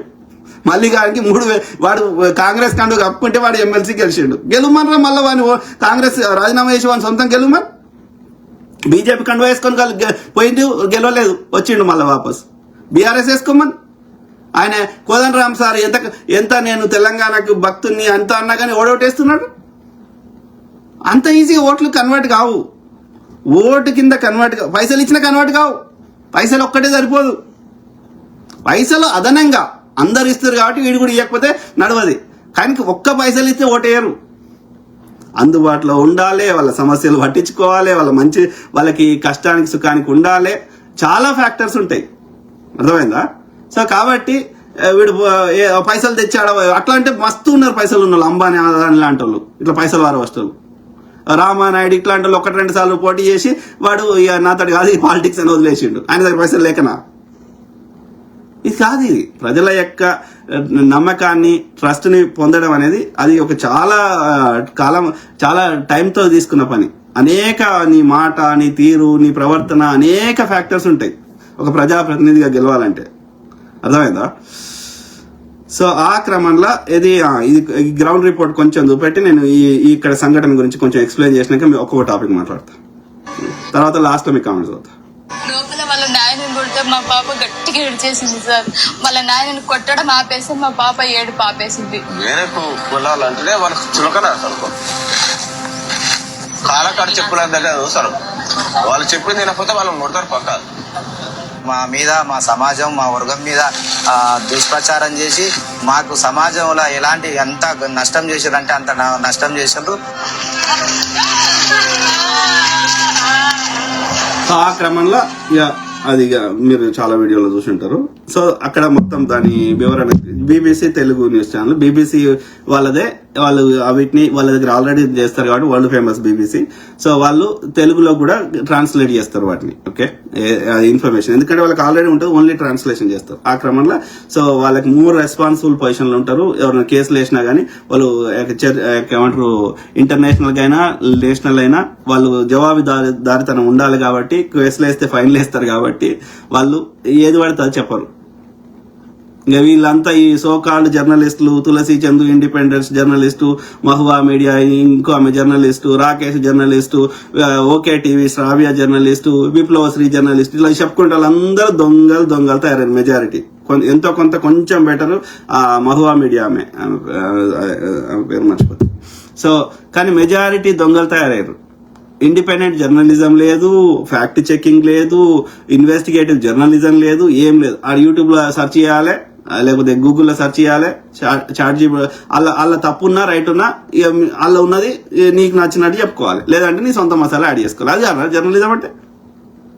You need to put extra efforts, you need to find the facts from the right sources, all sources నుంచి తెలుసుకొని అది ఎంతవరకు కరెక్ట్ అనేది ఇండిపెండెంట్ గా నువ్వు అన్ని వెరిఫై చేసుకొని అవసరమైతే అక్కడ గ్రౌండ్ రిపోర్ట్ తెప్పించుకొని. So you need to put lot of effort. ప్రజల్ని తప్పుదో ఇక వ్యూస్ కోసం 4 పైసల కోసం అట్లా చేస్తా అంటే నీ వాల్యూ పడిపోతుంది. ఓకే, సో ఆ క్రమంలో ఏది ఇక్కడ ఆ యొక్క గణేష్ అంటే ఆయనేమో రజక సాకలి, వాళ్ళ వైఫ్ ఏమో ఇది ఎస్సీ మాదిగ అనుకుంటా, మాదిగ అని చెప్పినట్టున్నారు. సో మాదిగ. ఓకే, సో వాళ్ళకి 7 నెలలకే పాప పుట్టింది. సో ఈ ఒకటి చెప్పండి, ఇక్కడ ఆ జాతర జరుగుతుంది, మల్లికార్జున భ్రమరాంబిక మల్లికార్జున, అది కుమ్మర గ్రామము. సో అక్కడ నాగర్ కర్నూలు జిల్లా. సో అక్కడ ఏది జాతర జరుగుతుంటే వాళ్ళు ఒకసారి టికెట్ పెట్టి, వాళ్ళు చెప్పిందే చెప్తున్నా, నా సొంత కవితం చెప్తలే. సో ఇక్కడ టికెట్ పెట్టినరు, తర్వాత ఒకసారి టికెట్ పెట్టలేదు. సో కాబట్టి ఫస్ట్ లేడీసే వేరు, మొగైన పోలే. సో ఈ లేడీస్ అడిగిర్రు ఎంత టికెట్ ఉందా లేదా అంటే ఎంతనో లేదో ఉందో ఏదో చెప్పిర్రు. సో అయినాక అక్కడ ఏదో అన్నారు, వీళ్ళేదో వాళ్ళ అమ్మ కానీ వీళ్ళేదో అంటే వాళ్ళు కూడా ఏదో అన్నారు, ఈ ఆలయ నిర్వాహకులు. వాళ్ళు రెడ్డిలు ఉన్నారు, ధర్మకర్తన. సో అయితే వాళ్ళు అంటే ఆమె ఈ లేడీస్ ఏం చెప్పారు, వీళ్ళ అమ్మగానికి చెప్పారు ఈయన గణేష్ అంటే ఆయనకి. సో ఆయన వచ్చేసి గొడవకి వచ్చిండు అన్నట్టు. గొడవకి వచ్చి అది ఇక ఈయన అనుడు ఆయన అనుడు, ఈయన కొట్టుడు ఇద్దరు కొట్టుకుంటుంటే ఈ గొడవను ఆపాలని ఆమె చెప్పిన వర్షన్ అయితే, ఈ గణేష్ వాళ్ళ భార్య చెప్పిన వర్షన్ అయితే, ఈ 2 నెలల పాపని తీసుకొని వాళ్ళకి పోతే మరి అక్కడ ఆయన తన్నిండు అని చెప్తున్నారు వీళ్ళ వర్షన్. ఓకే, పోలీసు వర్షన్ కానీ వాళ్ళ వర్షన్ ఏంటంటే మేము అలాంటి పాపని ఎలాంటి తన్నలేదు, ఏం చేయలేదు. సో అక్కడ ఏది ఎందుకంటే ఇది వాళ్ళు ఎవరేం చెప్పినా కానీ ఒకటి ఫ్యాక్ట్ ఆలోచిద్దాం మనం. ఇలా అదేది 18 ఫిబ్రవరి 18 రోజు ఇన్సిడెంట్ జరిగింది. ఇద్దరు కొట్టుకున్నారు. ఓకే, ఈయన ఈ గణేష్ వీళ్ళ కుటుంబం మొత్తం. సో అట్లనే అక్కడ ఆలయ నిర్వాహకులు, సో వాళ్ళు రెడ్డిలు సర్పంచ్లు ఉన్నాయి ఆ ఊర్లో. సో వాళ్ళు ఓకే, వీళ్ళ మధ్యలో ఒక వివాదం, ఒక ఘర్షణ జరిగింది. ఈ ఘర్షణ జరిగిన తర్వాత ఏది ఆయనకు కూడా దెబ్బలు జరిగినాయి. ఆ శ్రీనివాసరెడ్డి అనటానికి తగిలితే ఆయన ఇమ్మీడియట్ గా పోయిండు, పోలీస్ స్టేషన్కి పోయిండు, కేసు పెట్టిండు, ఆ ఎఫ్ఐఆర్ ఇది చేశారు. వీళ్ళు ఏం చేశారు, ఇంటికి పోయారు. ఇంటికి పోయినాక 21st రోజు 3 రోజుల తర్వాత ఈ పాప చనిపోయింది. అప్పుడు వచ్చి ఎస్సీ ఎస్టీ అట్రా చట్టము ప్లస్ ఈ పాప మా తన్నీరు అని అప్పుడు కేసు పెట్టింది 3 రోజుల తర్వాత. నిజంగా జరిగి ఉంటే అదే రోజు పెట్టరా? ఇప్పుడు శ్రీనివాసరెడ్డి ఎట్లయితే రక్తం గారుతూ అదే గాయంతో పోయి పోలీస్ కేసు పెట్టినప్పుడు నువ్వు కూడా పెట్టాలి కదా. కొంచెం ఆలోచించండి, కామన్ సెన్స్. సో 3 రోజుల తర్వాత పెట్టారు కేసు. 3 రోజుల తర్వాత పాప చనిపోయింది. పోలీసు వాళ్ళు చెప్తున్న ప్రకారం ఆయన ఏది ఈవెన్ పోస్ట్ మార్టం కూడా వస్తుంది కదా, వెనక ముందు వచ్చిందో ఆల్రెడీ వస్తుంది. సో డాక్టర్ అయినా, సో ఆ పాపకి బయట ఎక్స్టర్నల్ గా అవుట్ సైడ్ ఎలాంటి గాయాలు లేవు శరీరం మీద. తంతే పడితే ఏమైనా అయితే ఎక్కడో చోట గాయం ఉంటుందిగా, ఎక్స్టర్నల్ గా బయటకు విజిబుల్ గా కనబడడానికి ఎలాంటి గాయాలు లేవు. సో 3 రోజుల తర్వాత పోలీస్ కంప్లైంట్ ఇచ్చారు. 3 రోజుల తర్వాత చనిపోయింది పాప. ఇమీడియట్ అదే 18 రోజు తంతే 18 రోజు చచ్చిపోలే మరి వీళ్ళు చెప్పిన వర్షన్ ప్రకారం. సో సమ్ గడబడ్ అవుతుంది. అయితే ఆ పాపని సరిగ్గా టేక్ కేర్ చేయకుండా న్యాచురల్ డెత్ అయిందా, లేదు ఇక బీఆర్ఎస్ బీజేపీ వాళ్ళ దగ్గర చిల్లర తీసుకొని ఏమన్నా వీళ్ళే తల్లిదండ్రులు ఆ పాపని చనిపోయేటట్టు చేసిర్రా, పాలియకుండానో లేక తిండి పెట్టకుండానో, లేకపోతే వీళ్ళ నెగ్లిజెన్స్ వల్ల వీళ్ళ కొట్లాటలు బిజీ ఉండి ఆమెను పట్టించుకోకపోవడం వల్ల న్యాచురల్ డెత్ అయిందా అనేది మనకు తెలియదు. సో పోలీసులు విచారణ చేయాలి. ఆ పోస్ట్ మార్టం రిపోర్ట్ వస్తే ఏమైనా కొంచెం ఇంకా పూర్తి వివరాలు వస్తుండొచ్చు, కాజ్ ఆఫ్ డెత్, అది ఎందుకు చనిపోయింది అనేది. సో కానీ సాధారణంగా ఏదైనా జరిగి ఉంటే అప్పుడే ఇమ్మీడియట్ గా పెడతారు కేసులు ఏదైనా ఉంటే. రెండోది మోస్ట్లీ ఒకవేళ అంత చిన్న పాపకి అంత సివియర్ డ్యామేజ్ ఏదైనా అయి ఉంటే, బ్రెయిన్ డెడ్ ఇంకోటి అయి ఉంటే అదే రోజు చనిపోయే అవకాశం ఉంటుంది, కానీ 3 రోజుల తర్వాత చనిపోయే అవకాశాలు తక్కువ ఉంటాయి. సో కాబట్టి ఇక్కడ ఈ బీజేపీ అందుకే అంటున్నా నేను, మనకు తెలియదు, పూర్తి సమాచారం లేదు కాబట్టి, ఇంకా విచారణ జరుగుతుంది కాబట్టి విచారణ చేయని, నిజంగా ఎవరి తప్పున్నా ఆ పోస్ట్ మార్టం రిపోర్ట్లు కానీ పోలీస్ రిపోర్ట్లు ఏదొచ్చినా దాని మీద చర్యలు తీసుకోగా ఎవరు ఆపుతలేరు. అది నేను జడ్జిమెంట్ ఇచ్చేస్తానని లేము, మనకు ఆ ఎలిజిబిలిటీ లేదు కాబట్టి, వాస్తవాలు మనకు తెలియదు కాబట్టి, దానికి ఒక సిస్టమ్ ఉంది కాబట్టి, పోలీసులు న్యాయ వ్యవస్థ ఉంది కాబట్టి వాళ్ళు సబ్మిట్ చేస్తారు. సో ఆ విధంగా న్యాయవాది జడ్జి ఏం చెప్తాడో వేచి చూద్దాం. వీళ్ళ తరఫున న్యాయవాదిని హైర్ చేసుకోండి, డిఫెన్స్ లాయర్ని హైర్ చేసుకోండి, మీ దగ్గర ఏమేమి ఆధారాలు ఉన్నాయో ఆ డిఫెన్స్ లాయర్కి ఇవ్వండి. ఆ డిఫెన్స్ లాయర్ కోర్టు ముందు, జడ్జి ముందు ప్రవేశపెట్టి నీ తరఫు వాదనలు వినిపించండి. నీ తరఫున న్యాయం ఉంటే తప్పకుండా వాళ్ళకి శిక్ష చేస్తాడు. అంతేగాని ఇక మీడియాలో వచ్చేసి అది పూర్తి వాస్తవాలు చెప్పకుండా, రెండవ సైడ్ వర్షన్ స్టోరీ చెప్పకుండా, నీకు తోచినట్టుగా కులం కుంపటి పెట్టి ఇక పొద్దుగా లేస్తే బీజేపీ పాలిత రాష్ట్రాల్లో ఎంత ఘోరంగా అంకితా బండారి కేసు కానీ, ఉన్నావ్ కేసు కానీ, ఎన్ని కేసులలో ఎంత ఘోరంగా కేసులే రిజిస్టర్ చేయకుండా ఇబ్బంది పెడుతుంటే, బీఆర్ఎస్ పాలనలో ఎంత దుర్మార్గంగా చేస్తే, కాంగ్రెస్ పాలనలో వాళ్ళు కాంగ్రెస్ పార్టీ అయినా ఇంకో పార్టీ అయినా వాళ్ళు అది ఇన్సిడెంట్ జరిగినప్పుడు రేవంత్ రెడ్డి చెప్పి వీళ్ళతో కొట్లాడమని చెప్తాడా? ఆ ఇన్సిడెంట్ జరిగినప్పుడు దాని మీద పోలీసులు తమ పని తాము చేస్తున్నప్పుడు హ్యావ్ పేషెన్స్, ఓపిక పట్టు. మీ దగ్గర ఏమైనా ఆధారాలు ఉంటే మీడియా ముందు పెట్టండి, మీ దగ్గర ఏమైనా ఆధారాలు ఉంటే కోర్టుకు సమర్పించండి. మేము వద్దంటున్నామా? అంతేగాని ఇక పొద్దుగాలేస్తే కులం కుంపడి పెట్టి పొద్దుగాలేస్తే ప్రజలను రెచ్చగొట్టి అబద్ధాలు ప్రచారం చేస్తా అంటే ప్రజలకు తెలియదు, వాస్తవాలు బయటకు రావా? అప్పుడు మీ విలువను మీరే తగ్గించుకుంటారు కదా. ఎందుకైతుంది? మీరు సోకాల్ జర్నలిస్ట్ అని చెప్పుకుంటున్నారు, బీజేపీ బీఆర్ఎస్ దగ్గర చిల్లర తీసుకొని ఈ లంగ కథలు పడుతున్నారు. ప్రజలు ఊరుకుంటారా? ప్రతి ఎన్నికలలో చూపెడుతుంటారు కదా. మన మున్సిపల్ ఎన్నికలలో 50% పైన కాంగ్రెస్ ఓటేసారు. ఈవెన్ అది పట్టణాలనే ఆ పరిస్థితి ఉండే, గ్రామీణ ప్రాంతాల్లో ఎన్ని వచ్చినాయి? మొన్న 12,500 గ్రామాలుంటే 500 గ్రామాలు వచ్చినాయి బీజేపీకి. బీఆర్ఎస్ కింద వచ్చినాయి 30%, 20%, 30% వచ్చినాయి. 70% కాంగ్రెస్కి వచ్చినాయి. ఇలా మోర్ దాన్ 50% పట్టణాలలో ఇంకా ఓట్లు తక్కువ వేస్తారు, ప్లస్ అన్ని కల్చర్ వాళ్ళు ఉంటారు, అయినా కానీ 50% పైన వచ్చినాయి. ఇంకేం చెప్తారా? కాంగ్రెస్ వాళ్ళు బాగాలేకపోతే ఓట్లు వేయరు కదరా ప్రజలు. మీరు ఇంత దుష్ప్రచారం చేసినా ఆలోచన జరుగుతున్నారు. సో అది ఆ పాప గురించి. ఆమె 7 నెలలకే పుట్టింది. సో అది న్యాచురల్ డెత్ అయిందా, తల్లిదండ్రులు నెగ్లెక్ట్ చేసిర్రా, లేకపోతే ఇంకేదనేది పోస్ట్ మార్టం ద్వారా ఇంకా డాక్టర్లు, ఆ పోలీసులు ఇంకేమొస్తుందో వెయిట్ చేద్దాం. ఓకే, కానీ ఒక్కటి మాత్రం ఇక్కడైతే మనము కరెక్ట్ అనాలిసిస్ లో అయితే, ఏది 18 రోజు ఇన్సిడెంట్ జరిగితే పాప ఎందుకు వస్తుంది? ఇద్దరు పెద్దవాళ్ళు కొట్టుకుంటే మధ్యలో పాప ఎందుకు వస్తుంది? ఆ పాపను అట్లా ఒకవేళ నిజంగా జరిగి ఉంటే ఆ పాపను ఆ మధ్యలో తీసుకోవడం ఆ తల్లి తప్పు కదా. మొగోడు గణేష్ ఆ రెడ్డిలు అని చెప్తున్న వాళ్ళు కొట్టుకున్నారు అనుకుందాం. అసలు ఇన్సిడెంట్ వాళ్ళు వెళ్ళిపోయినాక మళ్ళీ ఎందుకు వచ్చిండి గణేష్? తాగి వచ్చిండా ఏమో తెలియదు. సో ఏదైనా మొగలు కొట్టుకుంటే ఈ ఆడవాళ్ళు ఎందుకు పోయారు? ఫస్ట్ థింగ్, ఆడవాళ్ళు పోతే ఆడాలట అనుకుందాం. చిన్న పాపను తీసుకోవడం తప్పు కదా. 2 నెలల పాపను కొట్లాడ మధ్యలో తీసుకోవడం తప్పు కదా, నేరం కదా, నేరమే కాదా? సో కాబట్టి ఇవన్నీ వాస్తవాలు బయటకు రావాలి. వాళ్ళు ఇన్వెస్టిగేషన్ చేస్తున్నారు, ఓపిక పడదాం. ఓకే, యూట్యూబ్ ఉంది కాబట్టి అడ్డం దొడ్డం వాస్తవాలకు భిన్నంగా చెప్తా అంటే మరి ఏం చేస్తారు? చర్యలు తీసుకుంటారు, అరెస్ట్ చేస్తారు, లోపల వారేస్తారు, ఇంకేమైనా నీకు అక్రెడిషన్ ఇవ్వరు, ఇంకేమైనా రద్దు చేస్తారు. నీకు ఇచ్చిన అవకాశాన్ని, నీ ప్రజాస్వామ్యాన్ని దుర్వినియోగం చేస్తే, నీకు ఇచ్చిన స్వేచ్ఛని దుర్వినియోగం చేస్తే ఏమవుతుంది? ఆ స్వేచ్ఛను తీసేస్తారు, అంతేగా. సో అది పాప గురించి చెప్పిన. ఇక రెండోది, ఇక్కడ గుడిసెలు చెప్పినాక గాంధీ విగ్రహం చెప్దాం. సో గుడిసెల పేరు మీద భూమిని కబ్జా పెడుతున్నారు. ఇప్పుడే ఆ వీడియో కూడా షేర్ చేసిన. మన యొక్క ఆయన పేరేంది చూపెడదాం, అది కూడా కొంచెం చూపెడదాం. మంత్రి గారు పొంగులేటి శ్రీనివాసరెడ్డి గారు క్లారిఫై కూడా చేసారు, చూద్దాం. సబ్జెక్ట్ సంబంధించిన దాంట్లో కూడా పేదవాళ్ళు, నిరుపేదలు ఎవరైతే కాదురా కాదురా, వాస్తవాలు వినడానికి ఎందుకు నొప్పి అవుతుంది? మీరు అబద్ధాలు చెప్తే ప్రజలు ఓకే అనాలి, కానీ మాలాంటి వాళ్ళు వాస్తవాలు చెప్తే నీకు ఎందుకు నొప్పి అవుతుంది? అంటే అబద్ధాలని బతుకుతామారా? నువ్వు చెప్పే సత్యహరిచంద్రుడు మా సనాతనం అంటావు, నువ్వు వాడిని చెక్కులరు అంటే వాడేమంటున్నాడు సన్నాతులు అంటున్నాడు. అర్థమైందా?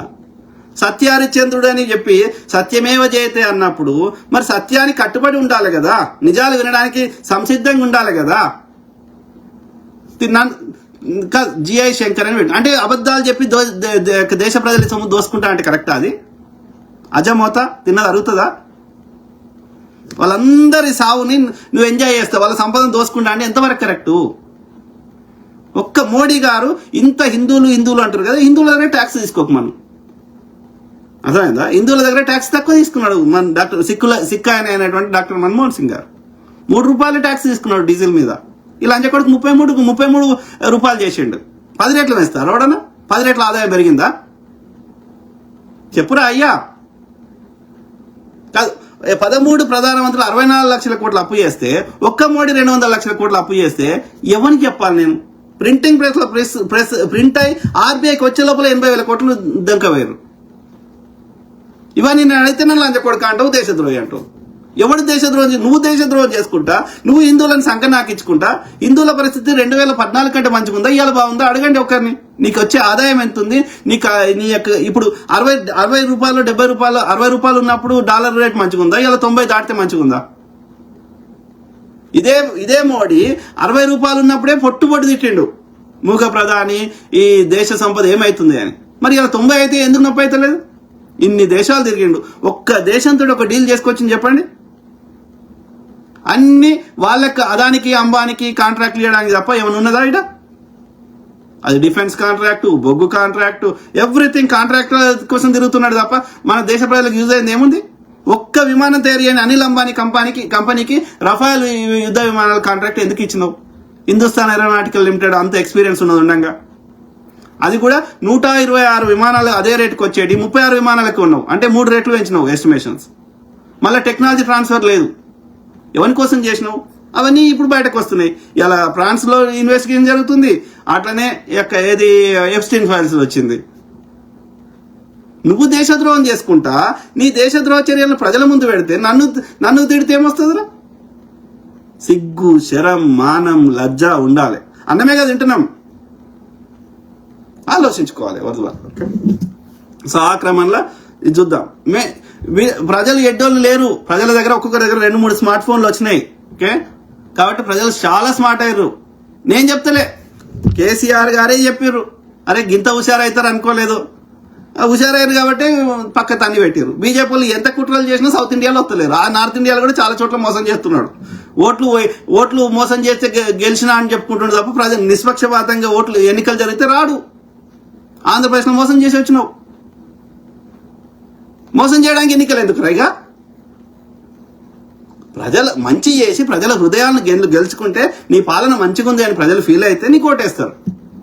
2014లో గెలిచింది, అది కూడా కాంగ్రెస్ మీద బురద తల్లి స్కాములని అనేక రకాలుగా నేను లెక్కలేని చేస్తా అంటే ఏమో చేస్తాడేమో ఆశతోటి కాంగ్రెస్ కంటే మంచిగా చేస్తాడేమో అని ఒక మార్పు కోసం ఓటేసింది 2014లో. అది ఒక్కటే ఫెయిర్ ఎలక్షన్. 2014 తర్వాత అంతా మోసమే. ఆ 2014 గెలవడానికి make in India, digital India, ఇంకో ఇండియా, స్వచ్ఛ భారత్, ఇక వాడు చెప్పలేనని 15 లక్షలు తెచ్చేస్తా చెప్పలేని చెప్పిండు. ఎందుకంటే ఎట్లనే గెలవాలని. మరి గెలిచినాక 1% అన్నది నెరవేర్చిండా?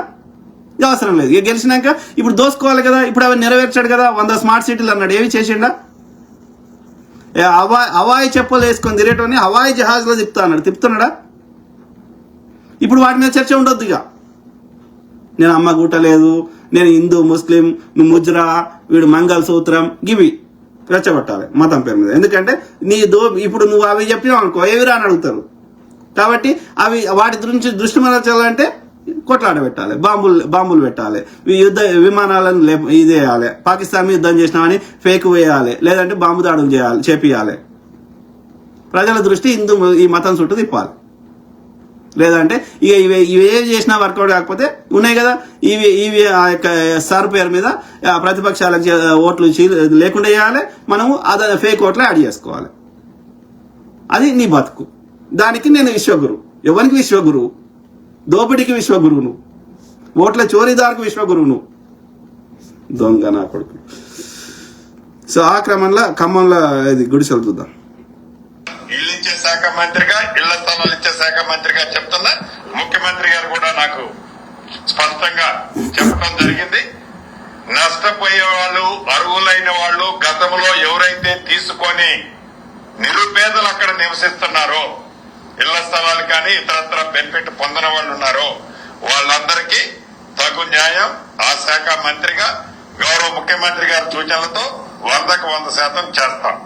ఈ సందర్భంగా మీకు కూడా రాష్ట్ర ప్రజలకి ఈ బ్రోకర్ ప్రచారం చేస్తున్న దానికి ఒక ప్రత్యక్ష సాక్ష్యం ఈ ఖమ్మం వెలుగుమట్లకు సంబంధించింది మీకు చెప్పదలుచుకున్నా. ఏదైతే 15/7/2023 నాడు 15/7/2023 నాడు ఆనాటి ప్రభుత్వం, అహంకారపూరితమైన ప్రభుత్వం, బీఆర్ఎస్ ప్రభుత్వం పరిపాలనలో ఉంది. ఏదైతే ఈ ఎలుగుమట్లదని చెప్తున్నారో వాళ్ళు ఆనాడు కూడగొట్టారు, మేము కూడగొట్టాము ఇవ్వాలని చెప్తున్నారు. కానీ ఆనాడే వారు శ్రీకారం చుట్టారు. ఇదిగోండి మీడియా, ఇది నేను చెప్పేది కాదు. ఇవాళ నేను ఏదో దీన్ని మ్యానిపులేట్ చేసేది కాదు. ఆనాడు వీళ్లే కూడగొట్టే ప్రయత్నం చేసి కొన్ని కూడగొట్టారు, మళ్లీ తిరిగి కట్టారు వాళ్ళు. ఆనరబుల్ హైకోర్టు ఇచ్చిన ఆర్డర్ ప్రకారం భూదాన ల్యాండ్ లో ఖాళీ చేయించిన మేట వాస్తవం. వారందరికీ కూడా వారిలాగా గాలికి వదిలేయము. ఈ ప్రభుత్వం పేదోడి ప్రభుత్వం. ఎవరు ఎన్ని కారుకొత్తలు కూసినా, ఎంత విషాన్ని బయటికి చిమ్మినా ఇది పేదోడి ప్రభుత్వం. అర్హులైన ప్రతి పేదవాడికి, ఇక్కడ నష్టపోయిన ప్రతి పేదవాడికి ఇళ్ల స్థలం ఇస్తా, ఇల్లు ఇస్తా ఈ ప్రభుత్వ పక్షాన. ఖమ్మం సబ్జెక్టు చెప్పండి మిత్రులారా. సో సాధారణంగా అది ఈవెన్ బీఆర్ఎస్ అయినా సరే నిజంగా ఎవడు ఇప్పుడు కబ్జా పెట్టాలంటే రేపు పాఠశాలలు కట్టడానికి, ఇండస్ట్రీలు పెట్టడానికి, ఇంకేమైనా పనికొచ్చే చేయడానికి, ప్రాజెక్టులు కట్టడానికి ఏడ ప్లేస్ ఉంటుంది? వ్యవసాయం చేయడానికి దానికి రూల్స్, రెగ్యులేషన్స్ ఉన్నాయి కదా. దేనికి ఎంత భూమి కేటాయించాలి, దేనికి ప్రభుత్వ భూమిని. అట్లా బీఆర్ఎస్ హయాంలో ఈవెన్ బీజేపీ హయాంలో కూడా భూమిని కబ్జా పెట్టినంత ఇప్పుడు అదానికి రూపాయికి ఎకరాలు ఇచ్చేస్తున్నారు.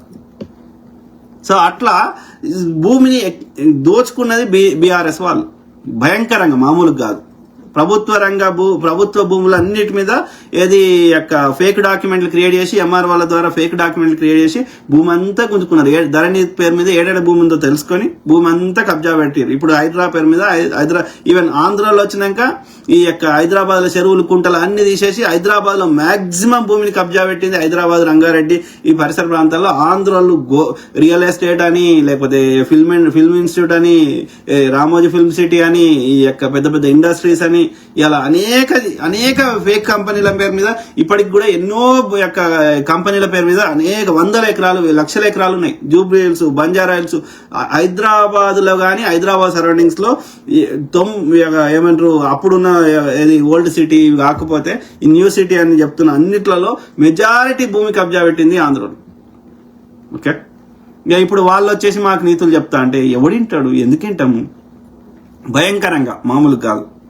2000 చెరువులు ఉండే, ఆ చెరువులన్నిటినీ మురికుంటల లెక్క తయారు చేసి అవి కబ్జా పెట్టి, అరే పార్క్కి, నీటికి, చెరువుకి దానికి భూమి వదిలాలరా అయ్యా. వీళ్ళ అరాచకాలు అమెరికాలో వచ్చి కూడా డల్లాస్ అనే ఒక నగరం ఉంటే దాన్ని డల్లాస్పురం అంటున్నారు. నువ్వోడిరా పేరు మార్చడానికి అమెరికాల నగరాన్ని? ఊకుంటారా ఇక్కడ ఉన్న వాళ్ళు? దాన్ని వేస్తున్నారు. ఇప్పుడు తానా అని పెట్టుకున్నారు. ఎక్కడ పోయినా ఆంధ్ర వాళ్ళంతా గలీజ్ ముండ కొడుకులు. నేను సామాన్యులు చెప్తలే, పేదోళ్ళ గురించి చెప్తలేను. ఓకే, బీసీ ఎస్సీ ఎస్టీల గురించి చెప్తలే. ఇలా అక్కడ ఎవడున్నాడు? కమ్మోడు, కాపోడే కదా ఎక్కువ శాతం, లేదంటే బాపనోడు. సో ఈ ముగ్గురు అలాగే కూటమిలో ఉన్నది. బీజేపీ వాడు బాపనోడు, వీడు జనసేనోడు కాపోడు, వీడు కమ్మోడు ఏది టీడీపీ. వీళ్ళంతా దుర్మార్గులు. వాడు ఇండియాలోని, అమెరికాకి రాని, ఏ దేశం పోని అరాచకము, దోపిడీ, ఇవి కాకుండా వ్యభిచారము, ఇవి కాకుండా ఈ యొక్క కులపిచ్చి గలీజ్ ముండ కొడుకున్నారు. ఎక్కడికి పోయినా చెడగొట్టుడే. వాని ఇల్లు మంచి కొట్టే చాలు, పక్కోడు ఏమైనా బాధలేదు. వెరీ అన్ఫార్చునేట్ అవుతున్నారు.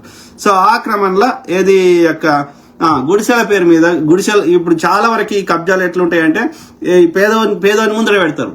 ఈ పేదవానికి ఏందంటే పరిస్థితి, వాడికి పేదరికం వల్ల వాడు నేను గతంలో అరే పేదోళ్ళు అంటే పాపం పేదరికం కదా, కష్టం చూసారు కదా, సో కాబట్టి వాళ్ళకి కష్టం అంటే తెలుసు, మంచి చెడు ఉంటుంది, విలువలు ఉంటాయని అనుకుంటాను నేను. ఉండేటోళ్ళు ఉన్నారు, వాళ్ళకి మంచి వాళ్ళ గురించి నేను మాట్లాడతలేను.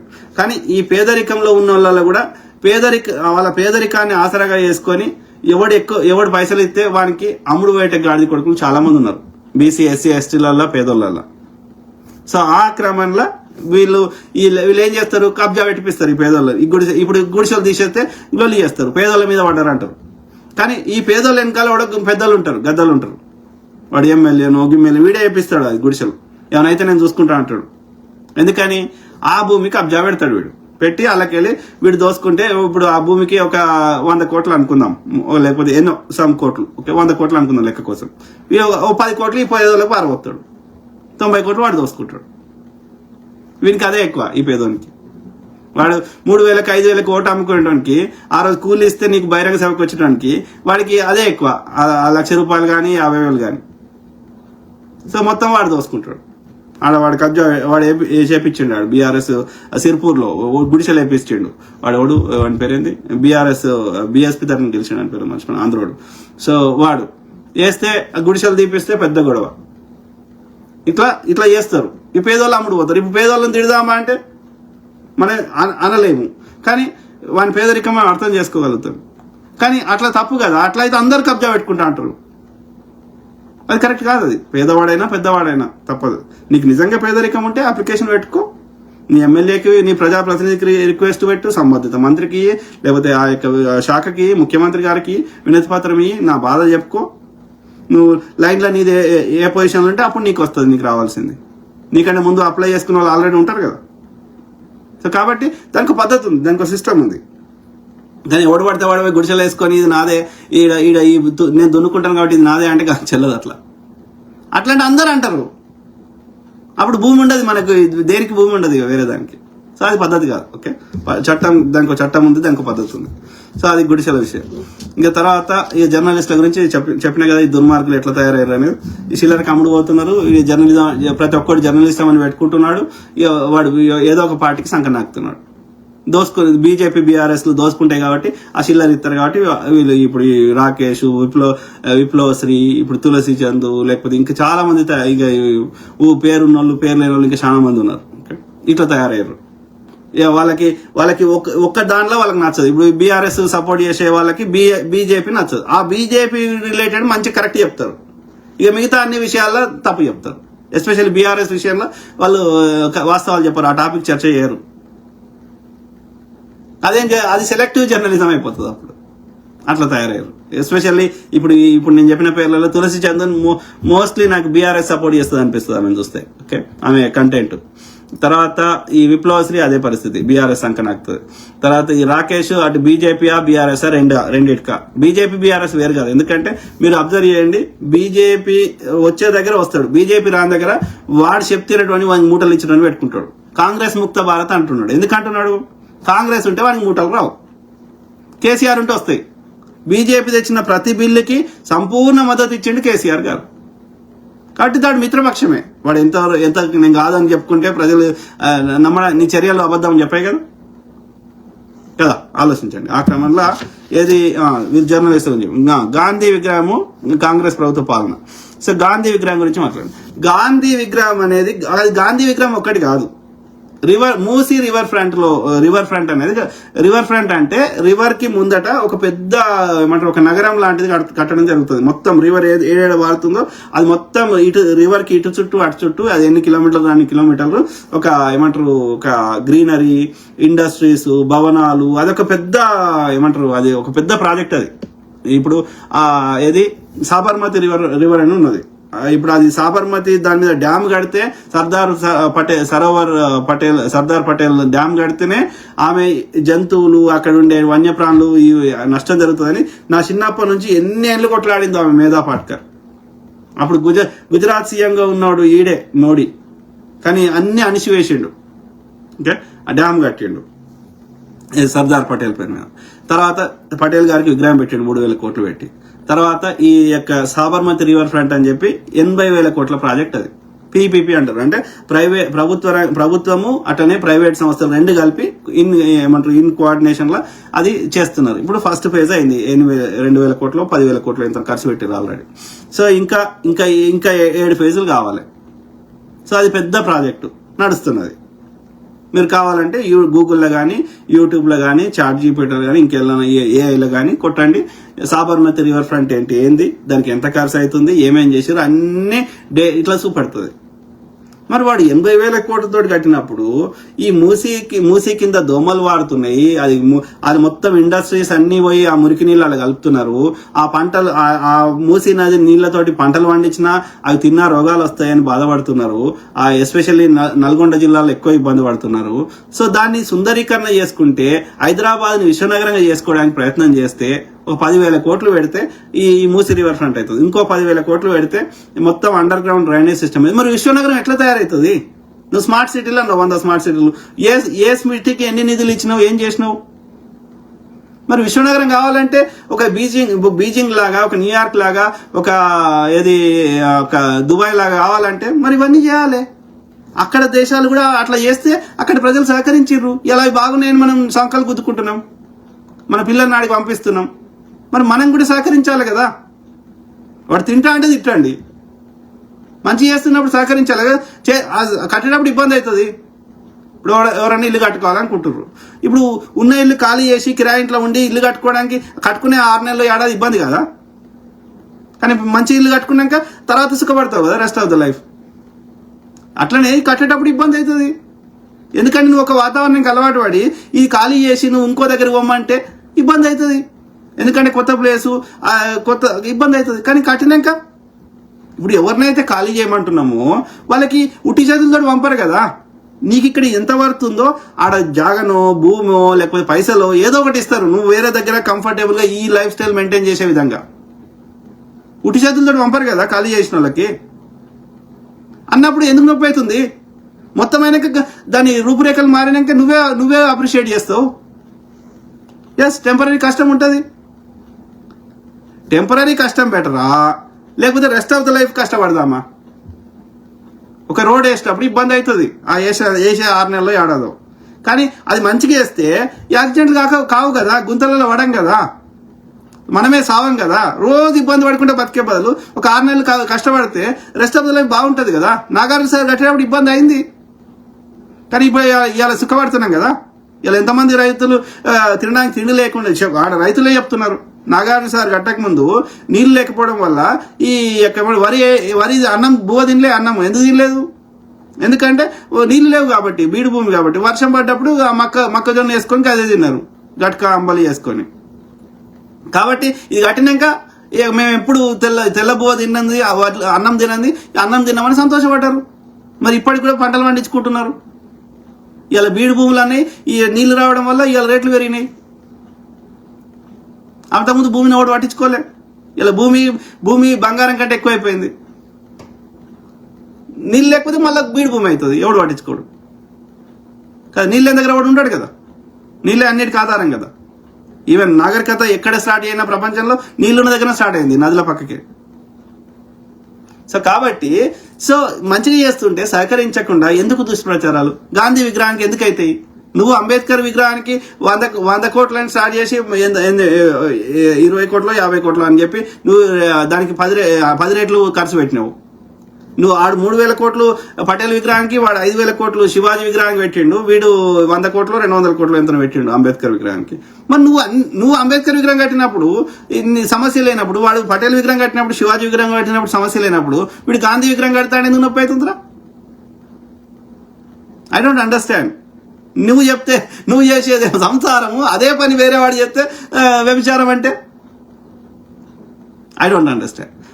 మొత్తం ప్రాజెక్ట్కి 5 నుంచి 10,000 అరౌండ్ 10,000 కోట్లు అవుతుండొచ్చు. అది కూడా మనకి ఇంకా డిపిఆర్ రాలేదు, మనకి కరెక్ట్ ఎస్టిమేషన్స్ లేవు. అంచనా, ఒక ఊహ. ఏది మొత్తం ప్రాజెక్టు అంటే మూసీ రివర్ ఫ్రంట్ కి. ఈ లంజకొడికి ఏమంటున్నాడు? ఒక గాంధీ విగ్రహానికి 5,000 కోట్లు అంటున్నాడు కేటీఆర్ గారు. అంటే సిగ్గు, శరము, మానము అంటారు కదా. మరి తిట్టకపోతే ఏమనాలి? గాంధీ విగ్రహానికి 5,000 కోట్లు ఎట్లయితాయి?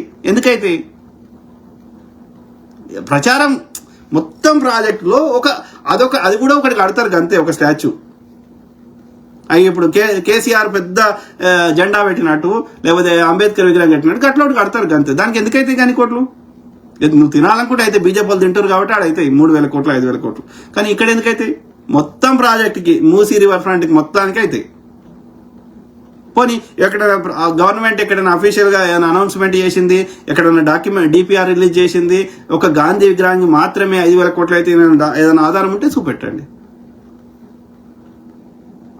ఆల్లేదు సూర్లేదు కొడుకు పేరు సోమలింగం అని పెట్టినట్టు అది ప్రభుత్వం ఒక ఆలోచన ఉంది, ఫ్యూచర్ సిటీ కట్టాలి, ఇది రివర్ ఫ్రంట్ చేయాలని ఆలోచన ఉంది. దాని ఇంకా ఎస్టిమేషన్ దాకా పోలే. అది అసలు ఇంజనీర్లతోటి అసలు దాని గురించి అన్ని డిస్కషన్ చేసులు, జీవోలు ఇంకేం లేనే లేదు. ఆడ ఒక ఊహ మాత్రమే ఉంది. దాన్ని ఇంకా కార్యాచరణ కావడానికి టైం పడుతుంది. అసెంబ్లీలో చర్చలు చేస్తారు, ఆల్ పార్టీ మీటింగ్ పెడతారు, ఇంకా దానికి ఏమేమి కార్యాచరణ ఉంటుందో, లేకపోతే జీవో రిలీజ్ చేస్తారు. ఏదైనా డాక్యుమెంట్ ఏదైనా ఎవిడెన్స్ తోటి మాట్లాడితే అర్థం ఉంది. ఏది పడుతుంది దుష్ప్రచారం చేస్తా, ఏం పని చేయనియ్యా. నువ్వు ఫస్ట్ దానికి జీతాలు ఇవ్వలేదు, పేపర్ లీకులు చేసినావు, ఇవాళ పేపర్ లీకులు అయితే లేవు. ఎంతోమందికి ఉద్యోగం నువ్వు నోటిఫికేషన్ ఇచ్చినావు, ఒక్క జాబ్ ఫిల్ చేయలేదు. ఇవాళ 70,000 మందికి జాబులు ఇచ్చినాం. సో వచ్చిన 2 ఏళ్లలో నీ చేస్తే ఇంకా 3 ఏళ్లలో ఇంకెన్ని చేస్తాం. అది కూడా 6 నెలలు ఎన్నికలకు వీక్తే నువ్వు చాపుకోవాలి కదా. ప్రజలు 5 ఏళ్ళు ఇచ్చారు కదా, ఎన్నికలప్పుడు చెప్పుకో, ఏమో ఒరుకో. ప్రజలు నువ్వు చెప్పింది కరెక్టా వాళ్ళకి తెలుస్తుంది కదా. ఎవరు ఎంత ఓరినా కానీ వాళ్ళకి గతంలో మంచిగా ఉండేనా ఇప్పుడు మంచిగా ఉందో వాళ్ళకి తెలుస్తుంది కదా. ఆ ఓట్లు వేసి చెప్తారు కదా, నువ్వు చాపుకోవాలి కదా. ఆలోచించండి మిత్రులారా. సో ఆ క్రమంలో ఏది మా సాబర్మతి రివర్ ఫ్రంట్ అంటే ఎట్లుంటుందో ఒక ఐడియా కోసం చూపెడుతున్నాయి. ఇక కొంతమంది రివర్ ఫ్రంట్ ఎందుకంటారు, ఈ తెలంగాణ విట్టలు, ఈ పాశం యాదవ్ వీళ్ళంతా బీజేపీ సంఖ్యనాకే పడుకోవాలి ఎక్కువ. ఈ దాస్ సురేష్ వీళ్ళంతా లంగలంగుడి కొడుకులు, కులం పేరు జర్నలిస్ట్ ఏదో ఒకటి చెప్తారు, ఆశీలర్ ఇస్తారు కానీ, లేకపోతే కొందరికి మతం పిచ్చి ఉండవచ్చు. ఈ ముడ కొడుకులు ఏది అంతా అబద్ధాలే. పాశం యాదగిరి ముసలోడు అయిండు, సీనియర్ జర్నలిస్టు, చరిత్ర మీద ఇంత కొంత అవగాహన ఉన్నాడు. పొద్దుగా లేస్తే హిందూ ముస్లిం అని కొట్లాడ పెడుతున్నాడు బీజేపీ సంఖ్య నాకుంటా. ఇంకా ఆయనకంటే ఎక్కువ మేధావులు, ఆయనకంటే ఎక్కువ తెలంగాణ చరిత్ర తెలిసిన వాళ్ళు, వాస్తవాలు చెప్తున్న వాళ్ళు చాలా మంది ఉన్నారు. ఆయన పరవస్తు లోకేశ్వర్ అని చరిత్రకారుడు ఉన్నాడు. అట్లాంటి వాళ్ళు చాలా మంది ఉన్నారు, ముస్లిమ్స్ కూడా ఉన్నారు. వాళ్ళు చెప్తున్నారు వాస్తవాలు. ఈ ముడ కొడుకు ఏమైంది, సాగుకు దగ్గర వచ్చిండు. గలీజ్ నాకు. తెలంగాణ విట్టలు ఏం పుట్టిందిరా ఈయన పృథ్వీరాజ్ సంగం రెడ్డి. అది రెడ్డియా యాదవ్ అని పెట్టుకుంటాడు, సంగం రెడ్డి మన ఆయన రెడ్డి అని పెట్టుకుంటాడు. ఆయన రెడ్డి అయినా మరి యాదవ్ అయినా, అమ్మ అటు నాయన ఇట మనకు తెలియదు. వాళ్ళ అయ్య మొత్తం టీడీపీలో సంఖ్య నాకిండు. నేను తెలంగాణకి మేధావిని, నేను తెలంగాణ వీకినా అంటే టీడీపీ ఉందిరా, ఆంధ్ర ఉంది కాదు. కేసీఆర్ గారు టీడీపీలో వచ్చాయి, వీడు వీళ్ళనే వచ్చాయి. ఏది కానియారు, బీజేపీ సంఖ్య నాకుతున్నాడు పృథ్వీరాజ్. బక్క చేసిన 20 ఏళ్ళు కాంగ్రెస్ నుండి ఇలా బీజేపీ సంఖ్య నాకుతున్నాడు. ఎందుకని వీళ్ళందరికీ బీజేపీ షీలర్ ఇస్తుంది కాబట్టి. ఆ దాస్ సురేష్ ఆ కిషన్ రెడ్డి తోటి అది అన్ని డీల్ చేసుకున్నాడు. గిట్లనా గిదా అయితే బీఆర్ఎస్ సంఘ నాకుతారు, లేకపోతే బీజేపీ సంఘ నాకుతారు. ఏం బతుకులరా నీకు చిల్లర వస్తుందిరా, తెలంగాణకి ఏం వస్తుందిరా మట్టి. చూపెట్టండి బీజేపీ పాలిత రాష్ట్రం పోదాం పదా. మన తెలంగాణ కంటే మంచిగా ఉందేమో. బీఆర్ఎస్ పాలన మంచిగా ఉందా, ఇవాళ మంచిగా ఉందిరా అయ్యా. దోసుకునే ఆంధ్రాలు బీఆర్ఎస్ సంఖ్య నాకుతారు. తెలంగాణ ఏమైనా వాళ్ళకి పట్టింపు లేదు. ఆలోచించండి మిత్రులు దయచేసి. సో ఆ క్రమంలో ఇది చూపెడతా, ఏది సాబర్మతి రివర్ ఫ్రంట్ అంటే ఎట్లుంటుంది అనేది మీకు ఒక అవగాహన కోసం.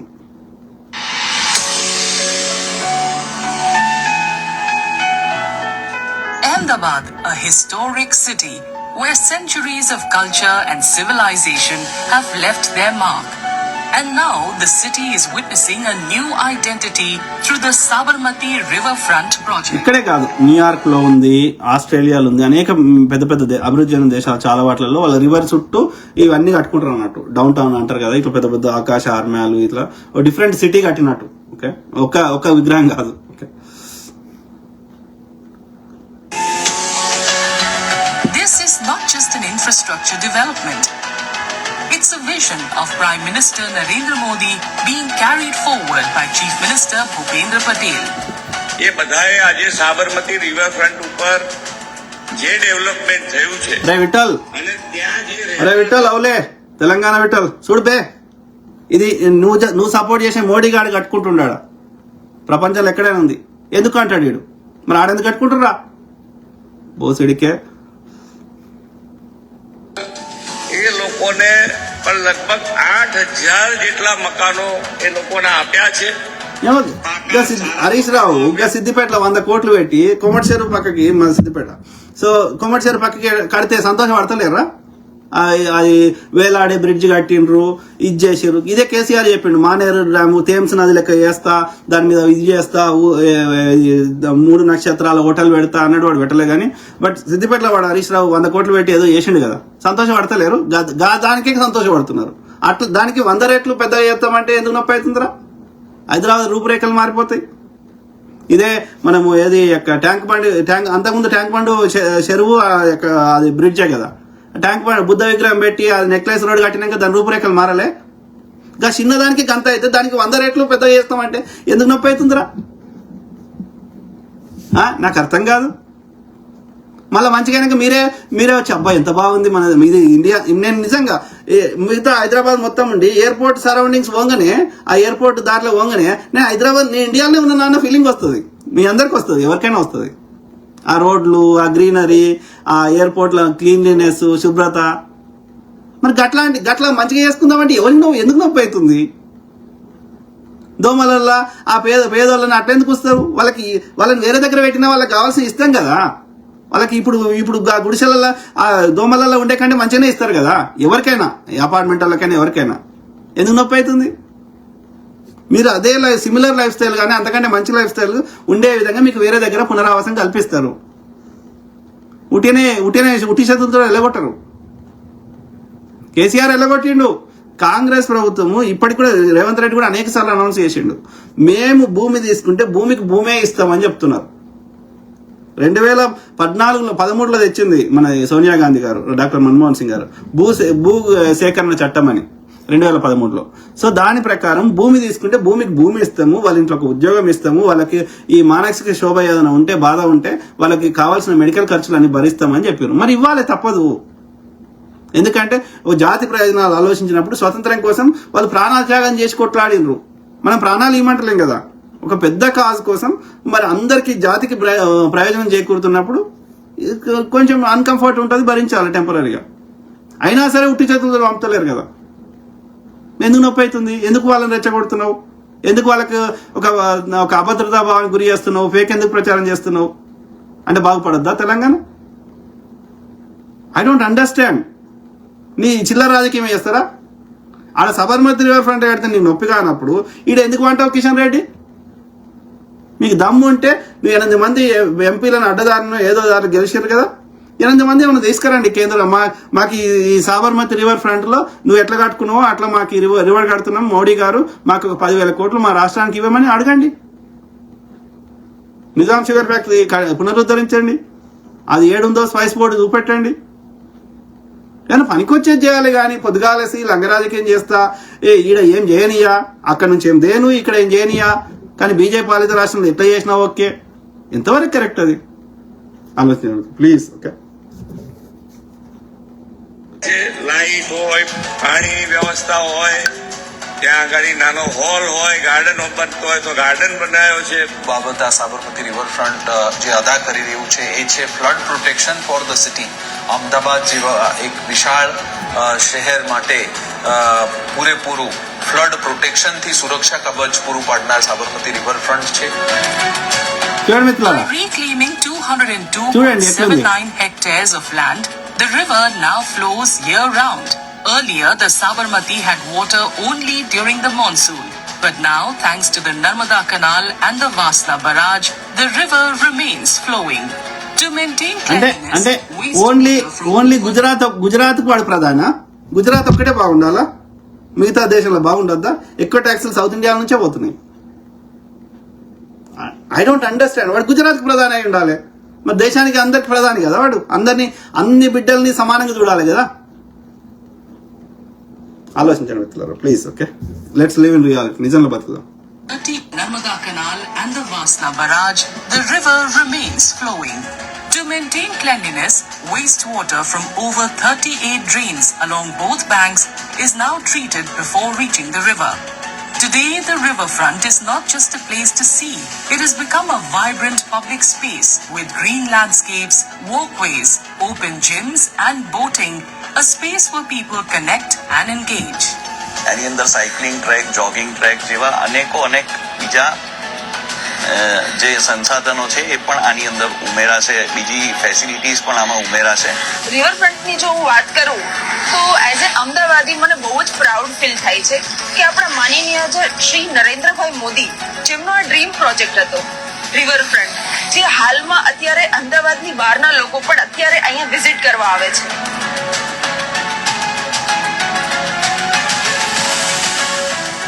As part of this project, 18 localities in Ahmedabad are being revitalized. What makes this initiative truly remarkable is that it does not rely on government funding. It is a self-financed project funded through select zones designated for commercial and retail development. The revenue generated from these zones is reinvested into the construction and maintenance of the riverfront. Sabarmati is no longer just a river. It has become the heartbeat of Ahmedabad. A new beginning, a new identity.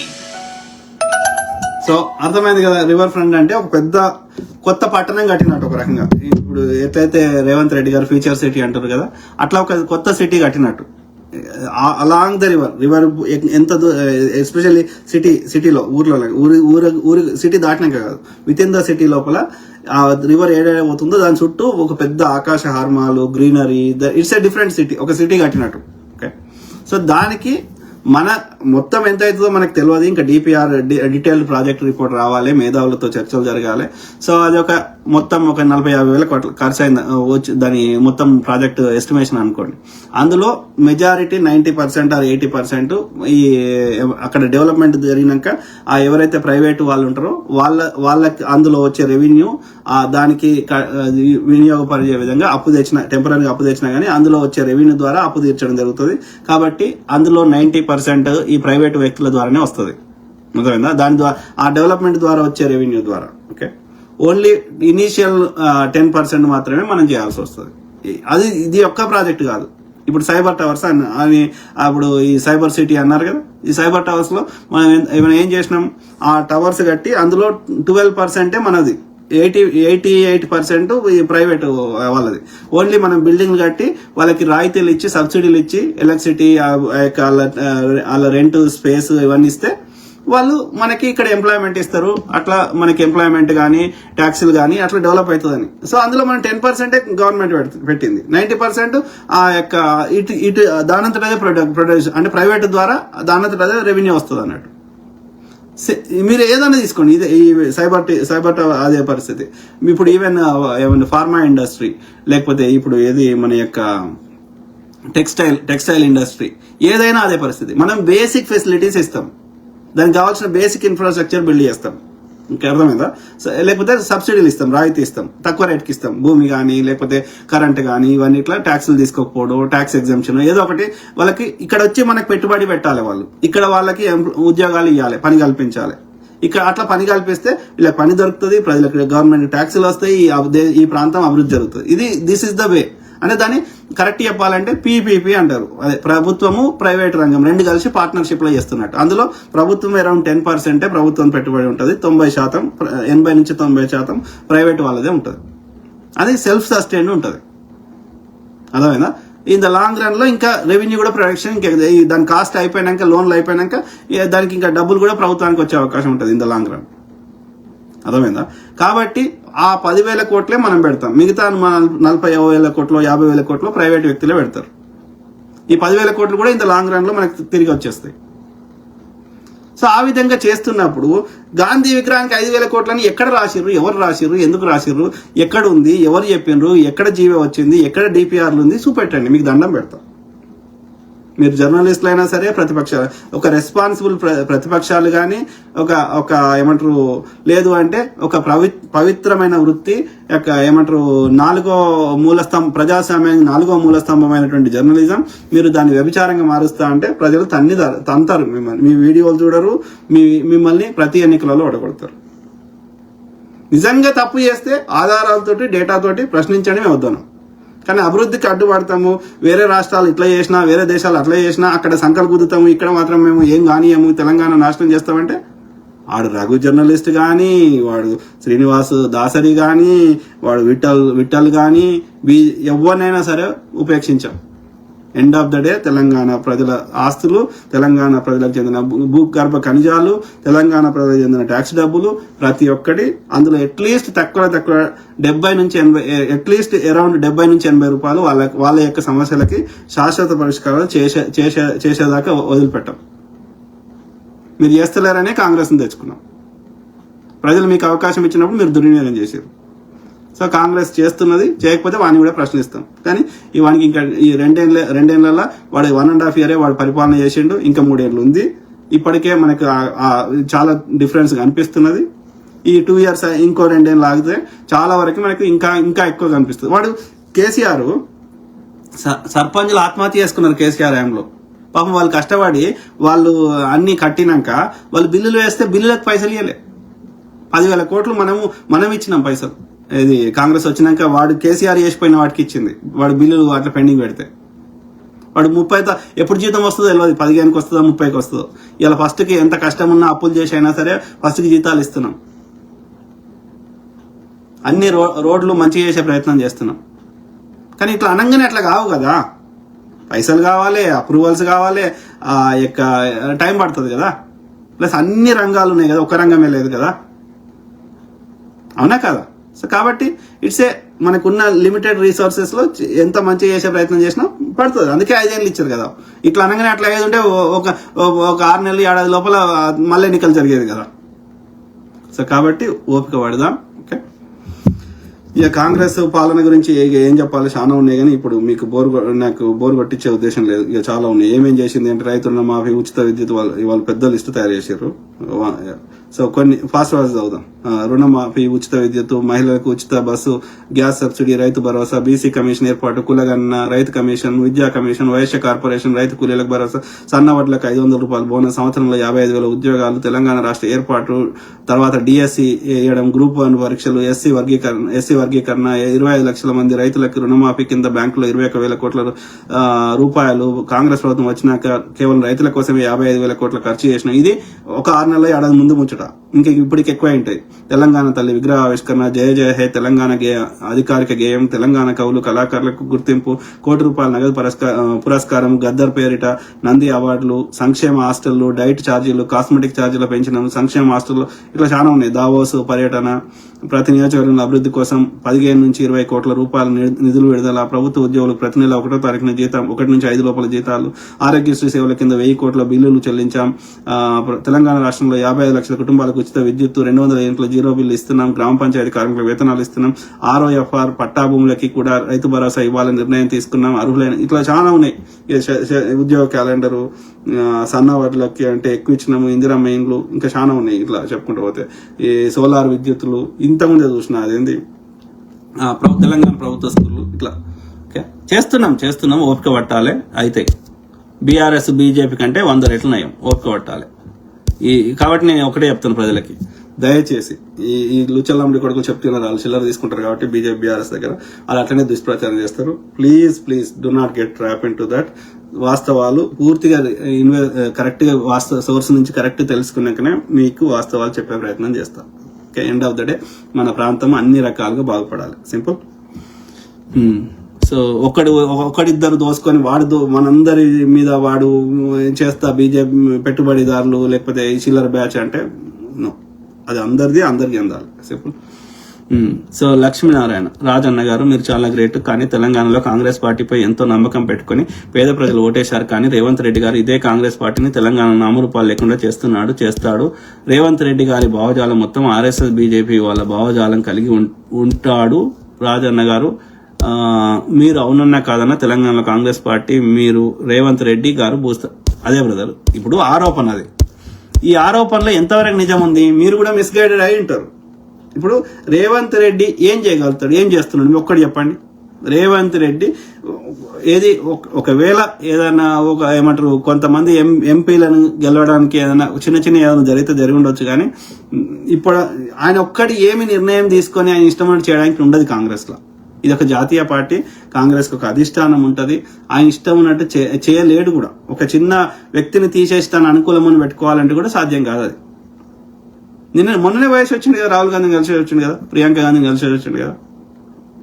So అట్లా అది కేవలం ప్రతిపక్షాలు ఏందంటే వీళ్ళ బాధ అంతా ఏంటంటే రేవంత్ రెడ్డి రాకముందు కూడా కాంగ్రెస్ కి మంచి ఓట్లు వచ్చినాయి, 40%, 35 నుంచి 40% ఓట్లు వచ్చినాయి. కానీ ఈ బట్టి ఉత్తమ్ రెడ్డి నోరు లేక, రెండోది వాళ్ళ కేసీఆర్ ఇచ్చిన చిల్లరకి ఈయన ఒక 1000 కోట్లు ఆయనకు 1000 కోట్లు తీసుకొని కాంప్రమైజ్ కావడం వల్ల 2014లో ఆ పొన్నాలో కాంప్రమైజ్ అయ్యాడు. సో 18లో వచ్చేది కాంగ్రెస్, కానీ వీళ్ళిద్దరు కాంప్రమైజ్ కావడం వల్ల నాశనం అయిపోయింది అది బట్టి ఉత్తమ్ రెడ్డి. సో కాంగ్రెస్ కి అన్ని ఉన్నాయి కానీ గట్టి నోరు లేకపోవడం వల్ల 2018లో రాలేకపోయినాం. రేవంత్ రెడ్డి గారు వచ్చినాక ఆ 5% ఓట్లు కానీ ఆ ల్యాక్ ఆఫ్ వాయిస్ అనేది అది భర్తీ అయింది. ఇప్పుడు రేవంత్ రెడ్డిని తీసేస్తే కాంగ్రెస్ మనం ఈ మిగతా వాళ్ళని కొనడం చంపేయడం పెద్ద విషయం కాదని వాళ్ళకి తెలుసు. కాబట్టి they are purposefully targeting Revanth Reddy గారు. రేవంత్ రెడ్డిని తీసేస్తే మిగతా కాంగ్రెస్ ఎంత బలంగా ఉన్నా దాన్ని కొట్టేయడం పెద్ద విషయం కాదని బీజేపీకి తెలుసు, బీఆర్ఎస్ తెలుసు. అందుకనే ఆయన ఇబ్బంది పెట్టిర్రు, అందుకనే ఆయనకి ఓటుకు నోట్ అని చేసిర్రు, అందుకనే ఆయనకు 2 సార్లు జైల్లో పెట్టిండు కేటీఆర్. కాబట్టి ఈవెన్ 3 సార్లు అక్కడ హరీష్ రావు ఆయన ఓడగొట్టాలని చెప్పి ఆయన జైలుకి ఆయన తీసుకుపోతే ఆయన చుట్టూన్న కార్యకర్తలందరూ వెళ్ళిపోతే ఆయన అప్పుడు ఏమవుతుంది, వీళ్ళు పైసలు పంచడానికి అనుకూలంగా ఉండాలంటే వీళ్ళని లేకుండా చేయాలని అది కుట్ర చేసి హరీష్ రావు అట్లా చేపించాడు. రేవంత్ రెడ్డిని ఎత్తుకుపోయిండ్రు ఇంట్లో దుంకి. తర్వాత అట్లా ఎవరి మీద చేయలేదు, కోదండరామరెడ్డి సార్ మీద అట్లనే చేసిండు. సో అట్లా అది చేసిండు, సాంబశివుని అట్లా చంపారు. సో ఆ క్రమంలో నయీంని ఇవి చెప్పుకుంటూ వచ్చి చాలా ఉంది బీఆర్ఎస్ లో చెత్త. సో ఆ క్రమంలో రేవంత్ రెడ్డిని అప్పుడు చేసిండు, డ్రోన్ ఎగరేసిండని అప్పుడు లోపల పెట్టిండు. ఇవన్నీ మళ్ళీ రేవంత్ రెడ్డి ఇప్పుడు అధికారంలో ఉన్నాడు కాబట్టి ఇప్పుడు ఏమైనా చేస్తాడని వాళ్ళకి భయం ఉన్నది. రెండోది రేవంత్ రెడ్డి పక్క తొలగిస్తే కాంగ్రెస్ లో అంత నోరు లేడు కాబట్టి కాంగ్రెస్ ని మిగతా కాంగ్రెస్ ని ఎంత బలంగా ఉన్నా చంపేయచ్చు అని వాళ్ళ కుట్ర. అందుకని they are purposefully targeting Revanth Reddy గారు. నేను రేవంత్ రెడ్డి మంచోడు అని చెప్తలేను, రాజకీయాల్లో ఉన్నాడు, ఎంత మంచోడు ఉందామన్నా మంచోడు సర్వైవ్ కాలేడు. కాబట్టి సిచ్యువేషన్ తగ్గట్టుగా ఎవడు ఎట్లున్నాడో ఆయన తగ్గట్టుగా ఉండాల్సి వస్తుంది. ఆ యొక్క అన్ని ఈక్వేషన్స్ ని మనము అధికారం రావడానికి గెలవడానికి వాడుకోవాల్సి వస్తుంది. ఏమంటారు కానీ నాశనం చేయాలి, మొత్తం దోసుకోవాలి అది లేదు. 100 రూపాయలు 10 రూపాయలు తినకపోతే వాడు సర్వైవ్ కాడు. కానీ బీఆర్ఎస్ అట్లా కాదు కదా, బీజేపీ అట్లా కాదు కదా. సో ఆ క్రమంలో వాళ్ళతో కంపేర్ చేస్తే రేవంత్ రెడ్డి 100 రెట్లు బెటర్. ఆయన చేస్తున్న చర్యలు కానీ తీసుకుంటున్న నిర్ణయాలు కానీ అవే మాట్లాడుతున్నాయి. రేవంత్ రెడ్డి ఇప్పుడు సన్న బియ్యం అయిపోతే ఆయన కొట్టేటోడు వాడు రాహుల్ గాంధీ అడుగుతాడా? ప్రజలు ఇవ్వాలి, నువ్వు వాళ్ళ మాకు సన్న బియ్యం ఇయ్య అని అడిగిర్రా? అది హామీ కూడా ఇవ్వాలి కదా సన్న బియ్యం ఇస్తామని. రేవంత్ రెడ్డి ఇవ్వద్దు అనుకుంటే అయిపోతుంది. ఎవడు ఆయనకు అడ్డు చెప్పేటోడు కూడా ఇవ్వలేడు, ప్రజలు కూడా అడగలేదు, అది ఎన్నికల హామీ కూడా ఇవ్వలేదు. అయినా ఇస్తున్నామంటే ఆయనకు ప్రజల మీద ప్రేమ ఉంది అని అర్థం. ఆయన మంచోడు అని చెప్తలేను, ఆయన పర్ఫెక్ట్, ఆయన గాంధీ మహాత్ముడు అని చెప్తలేను. కానీ ప్రజల మీద ప్రేమ ఉంది. మొత్తం దోసుకోవాలి, తరతరాల సంపద దోసుకోవాలి, ఎత్తుకోవాలని లేదని. ఆయనకి సంపాదించుకునే కాడికో దోసుకునే కాడికో తినే కాడికో ఉన్నాయి ఆయనకి మోర్ దెన్ ఎనఫ్. కానీ మొత్తం ప్రజలు నాశనం చేయాలని బీజేపీ బీఆర్ఎస్ లెక్క లేదు, రేవంత్ రెడ్డికి లేదు, కాంగ్రెస్ లో ఉన్న ఎవ్వరికి లేదు. అది కాంగ్రెస్ సిద్ధాంతమే కాదు. అట్లయితే ఓడిపోయాని ఎలా పోతే అనేటోడు. ఎన్ని రాష్ట్రాల కాంగ్రెస్ ప్రభుత్వం పడిపోయింది? వీక్తుంది, ఏముంది, టైం వచ్చినప్పుడు పోతుంది. కాంగ్రెస్ కి ఐడియాలజీకి పూర్తిగా భిన్నంగా ప్రవర్తిస్తే వాడిని ఎవరిని ఉపేక్షించడం జరగదు. కానీ రేవంత్ రెడ్డి కాంగ్రెస్ సిద్ధాంతాన్ని పాటిస్తున్నాడు. అది జాతీయ స్థాయిలో చేసుకుంటున్న నిర్ణయాలే, ఏకపక్ష నిర్ణయాలు కాదు. అది కేవలం రేవంత్ రెడ్డిని టార్గెట్ చేస్తున్నారు. ఎందుకంటే ఆయన లేకుండా చేస్తే మన కాంగ్రెస్ ని ఇక్కడ లేకుండా చేయడం పెద్ద విషయం కాదనేది బీజేపీ బీఆర్ఎస్ వాళ్ళ కుట్ర. సింపుల్. ఓకే, కాంగ్రెస్ కు వాయిస్ లేకుండా చేయాలని నో, అది కలవదు. అట్లా చేస్తే మా చర్యలు అయితే అబద్ధం మాట్లాడే కదా బ్రదర్. ఇప్పుడు నువ్వు ఏదన్నా తీసుకో, ఇప్పుడు ఏది ఫ్రీ బస్సు అట్లా ఇప్పుడు ఇంతకుముందు ఎన్ని చదివినా అవన్నీ రేవంత్ రెడ్డి కదా నిర్ణయాలు తీసుకుంటుంది. సీఎం అనుమతి లేకుండా నిర్ణయాలు కావు కదా. మరి ఆయన చేయొద్దు, బీజేపీ సంకనాకాలం కూడా ఇవన్నీ ఎందుకు చేస్తాడు? బీజేపీ వాళ్ళు లెక్క దోసుకుంటాడు కదా, అది తప్పు చెప్తున్నారు. ఇప్పుడు ఉస్మాన్ యూనివర్సిటీకి 1000 కోట్లు నిధులు కేటాయించిండు, అట్లా మిగతా యూనివర్సిటీలకు కూడా ఇస్తాం రా, కరెక్ట్ గా మీకు అక్కడ ఏమేమి కావాలనో అడుగుమని ఈ రోజే స్టేట్మెంట్ ఇచ్చిండు. 1000 కోట్లు ఉస్మాన్ యూనివర్సిటీకి ఇమ్మని వాడు అడగలే కదా, రేవంత్ రెడ్డి ఇచ్చిండు కదా. సీఎం అనుమతి లేకుండా చీమ కూడా వెళ్ళదు. సో ఆయన చెడ్డోడైతే, ప్రజల మీద ప్రేమ లేకపోతే ఎందుకు చేస్తాడు? బీజేపీ వాళ్ళు లెక్క దోసుకుంటాడు బీజేపీ అయితే. కాబట్టి కేవలం వాళ్ళు దుష్ప్రచారం చేస్తారు. 2 సార్లు ఎన్నిసార్లు జైలుకు పోయిండు? ఎందుకు పోయిండు? ఆయన వ్యక్తిగతంగా పోయిండా? ఆయన దోసుకున్నందుకు పోయిండా? ఎందుకు పోయిండు? వాడు కేటీఆర్ జన్వాడల ఫామ్ హౌస్ అని డ్రోన్ ఎగరేసి చూపెడితే వాడు జైల్లో పెట్టిండు కదా. అది కూడా నక్సలైట్లు తీవ్రవాదులు ఉండే జైల్లో పెట్టిండు డ్రోన్ వేసినందుకు. ఏమన్నా గుంజుకున్నాడా? ఏమన్నా దోసుకున్నాడా? బిడ్డ పెళ్లి ఉందిరా అంటే కూడా పంపలే. ఎందుకు పోతాడు? ఆయనకి ఏం అవసరం? నాకెందుకు పట్టింపు లేదని వదిలేయచ్చు కదా. కాబట్టి నేను ఏమంటున్నా అంటే, ఆయన పొలిటికల్ పార్టీలో ఆయనకి రాజకీయ అనుభవం లేనప్పుడు ఏ అవకాశం దొరికితే అలా పోయి ఉంటాడు కావచ్చు. ఎందుకంటే ఏదో ఒక అవకాశం ద్వారా పైకి పోవాలని ఆయనకి ఆర్ఎస్ఎస్ ఒకటే పోలే కదా, ఏబీవీపీ ఒకటే కాదు కదా. ఏబీవీపీ తర్వాత ఆయన స్టూడెంట్ ఉన్నప్పుడు ఏబీవీపీలో పనిచేసిండు. ఏబీవీపీ ఇప్పుడు ఓయూ క్యాంపస్ లో నేను చదువుకున్నా. అది ఏముంటాయి? ఏబీవీపీ ఉంటుంది, లేదంటే ఆ పీడిఎస్సీ ఉంటుంది, రెండే ఉంటాయి. సో ఒకవేళ నేను ఏ గ్రూప్లకు పోలే కానీ ఎవరికి ఇష్టం ఉంటే పీడిఎస్సీ కన్నా ఏబీవీపీ కన్నా పోతారు కదా. సో అట్లా ఏబీవీపీలో స్టార్ట్ అయ్యి అక్కడ నుంచి బీఆర్ఎస్, తర్వాత టీడీపీ, తర్వాత ఇప్పుడు కాంగ్రెస్. సో ఆ రాజకీయ అనుభవం లేనప్పుడు, లేకపోతే ఎవరేదో తెలియనప్పుడు, లేకపోతే ఏదో ఒక దారిలో పట్టుకొని పైకి పోవాలనుకున్నప్పుడు ఆయన పోయి ఉంటాడు పార్టీలకి. కానీ ఇప్పుడైతే ఎల్లకపోయినా కానీ ఇప్పుడైతే కాంగ్రెస్ ఐడియాలజీని, కాంగ్రెస్ ఇచ్చిన వాగ్దానాలని, కాంగ్రెస్ ఐడియాలజీని, కాంగ్రెస్ లో సీఎం గా ఉన్నాడు, కాంగ్రెస్ ని ఇంప్లిమెంట్ చేయాల్సిందే. ఆయన ఇష్టం చేస్తే మేము ఊరుకోము, కానీ అట్లా చేస్తలేడు. సింపుల్. ఇప్పుడు వాడు ఈడోడు ఆర్ఎస్ ప్రవీణ్ ఎన్ని జాలకు వేసి వచ్చిండు, తీర్మానం మళ్ళీ వాడు ఎన్ని జాలకు వేసి వచ్చిండు. సో అట్లా చెప్పాలని చాలా మంది ఉన్నారు. సో కానీ end of the day Revanth Reddy ఆయన ఇష్టం ఉన్నట్టు కాంగ్రెస్ లో చేయడానికి లేదు. మాక్సిమం ఇన్ఫ్లుయెన్స్ చేస్తే ఒక 5% ఇన్ఫ్లుయెన్స్ చేయగలుగుతాడేమో ఆయన నిర్ణయం, ఆయనకు అనుకూలం. కానీ బట్ ఏది చేసినా 10 రూపాయలు తిన్నా కానీ 70 నుంచి 80 రూపాయలు ప్రజలకు ఖర్చు పెట్టడం జరుగుతుంది. ప్రజలకి ఇచ్చిన హామీలే కాకుండా ఇయ్యని హామీలను కూడా నెరవేర్చే ప్రయత్నం చేస్తున్నాం. ఇంటిగ్రేటెడ్ స్కూల్స్ కడతామని చెప్పలే కదా, తెలంగాణ పబ్లిక్ స్కూల్స్ ఇవి కడతామని చెప్పలే కదా, కాస్మెటిక్ ఛార్జీలు వేస్తామని చెప్పలే కదా. మరి రేవంత్ రెడ్డి కదా నిర్ణయాలు తీసుకుంటుంది. సో కాబట్టి దయచేసి ఆ ఫేక్ ప్రచారాన్ని నమ్మొద్దని కోరుకుంటున్నాను. ఎవరు? Neelakanti Kumar. Thank you brother, thank you to all my brothers, sisters, friends, everyone. Okay, GP you are great, thank you brother. So Sky Baba అన్న, కేసీఆర్ అహంకారం దించాలని ఓడించాం, రేవంత్ అంతకన్నా ఎక్కువ చేస్తున్నాడు, ఆలోచించండి. ఉన్న తెలంగాణ అభివృద్ధి చేయాలి, మూసి ఏదో సిటీ ఏందే జరా ఈ విషయం ఆలోచన. అదే చెప్తున్నారు కదా, నీకు అర్థం కావాలని నేను వీడియోతో సహా చూపెట్టిన. సాబర్మతి రివర్ ఫ్రంట్ చూపెట్టిన.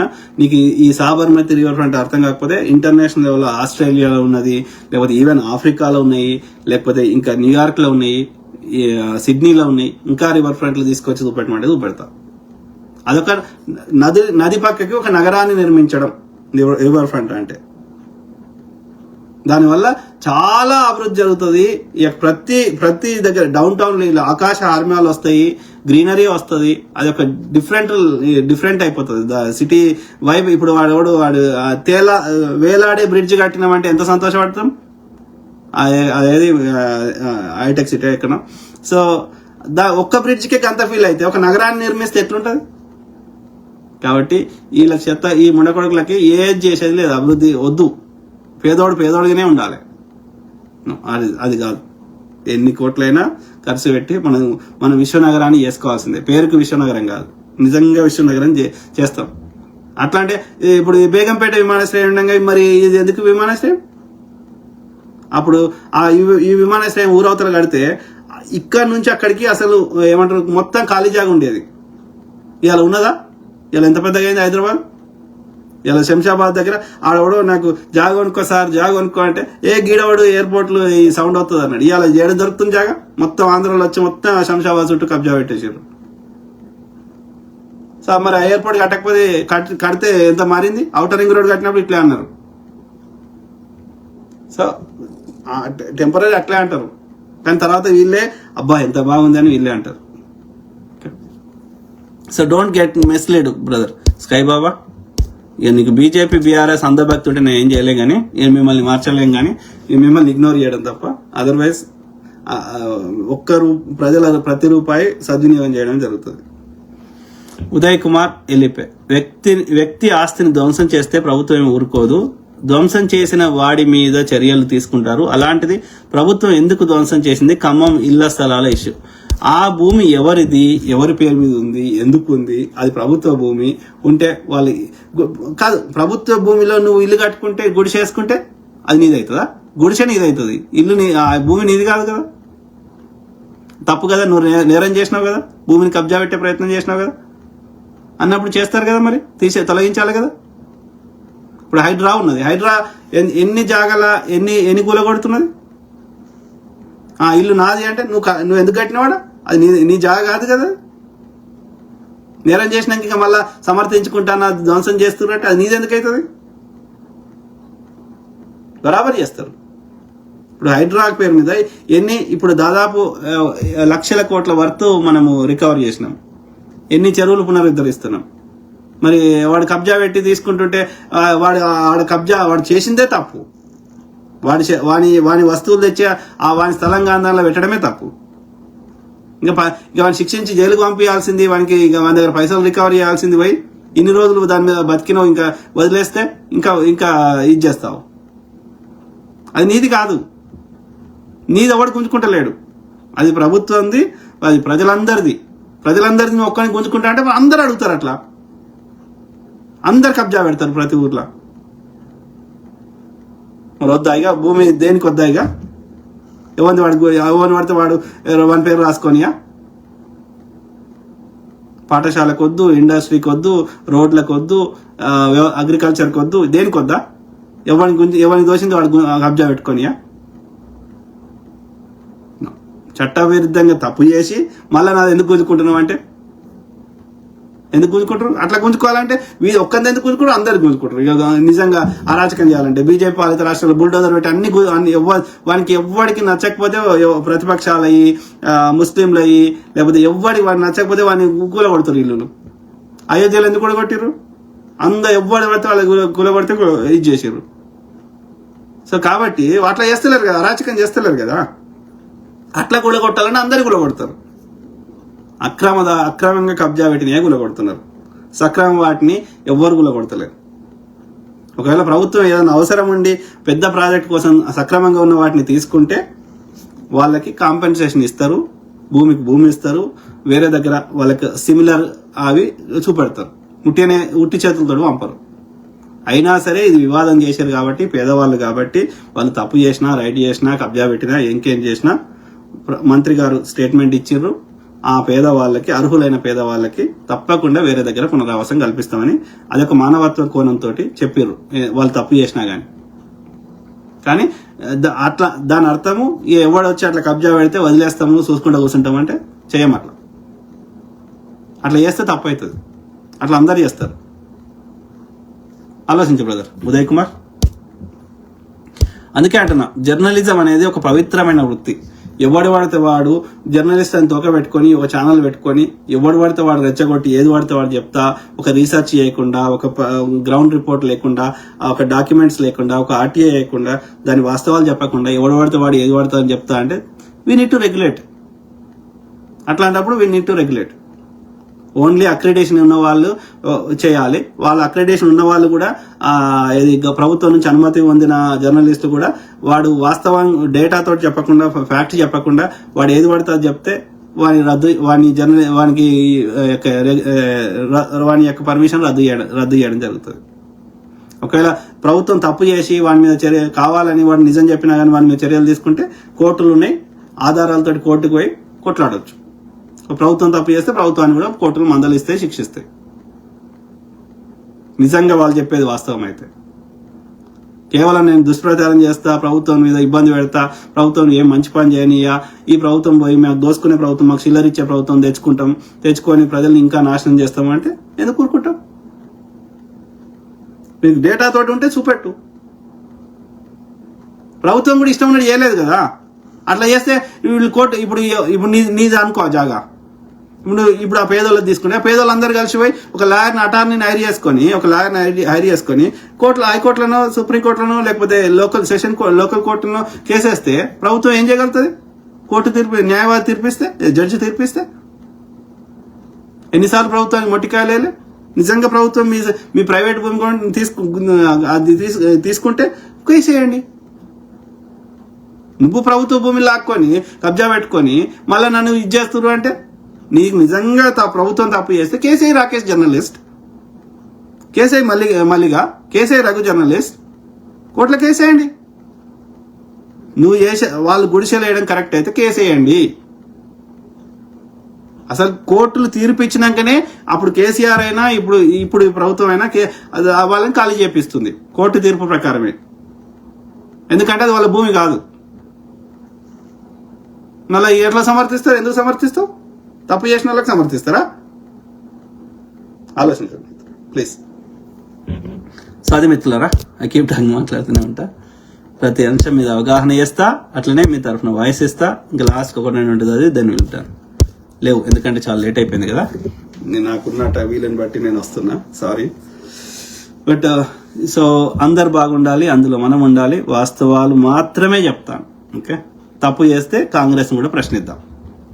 ఓకే, నిష్పక్ష ఎండ్ ఆఫ్ ద డే మన పైసలు, మన రిసోర్సెస్ మనందరికి యూజ్ కావాలి. మన ప్రాంతము, నా కొడుకుని బిడ్డను అమెరికాకి చూడ్డానికి పంపించాలి కానీ బతకడానికి పంపకూడదు. ఆ స్థాయికి మన ప్రాంతాన్ని డెవలప్ చేసుకోవడానికి కావాల్సిన మేధో సంపత్తి, న్యాచురల్ రిసోర్సెస్, మంచి వెదరు అన్నీ ఉన్నాయి. కాకపోతే చిత్తశుద్ధి లేదు నాయకులకు కానీ అధికారులకు కానీ. మన పైసలు వాళ్ళు దోసుకుంటారు. కాబట్టి దాన్ని తగ్గించే ప్రయత్నం చేద్దాం. మన శాయశక్తుల మన రిసోర్సెస్ మనకి సద్వినియోగం అయ్యేటట్టుగా మన దేశాన్ని అభివృద్ధి చెందిన దేశంలాగా చేసుకోవడానికి మన ప్రయత్నం మనం చేద్దాం. సో అందరు బాగుండాలి, అందులో మనం ఉండాలి.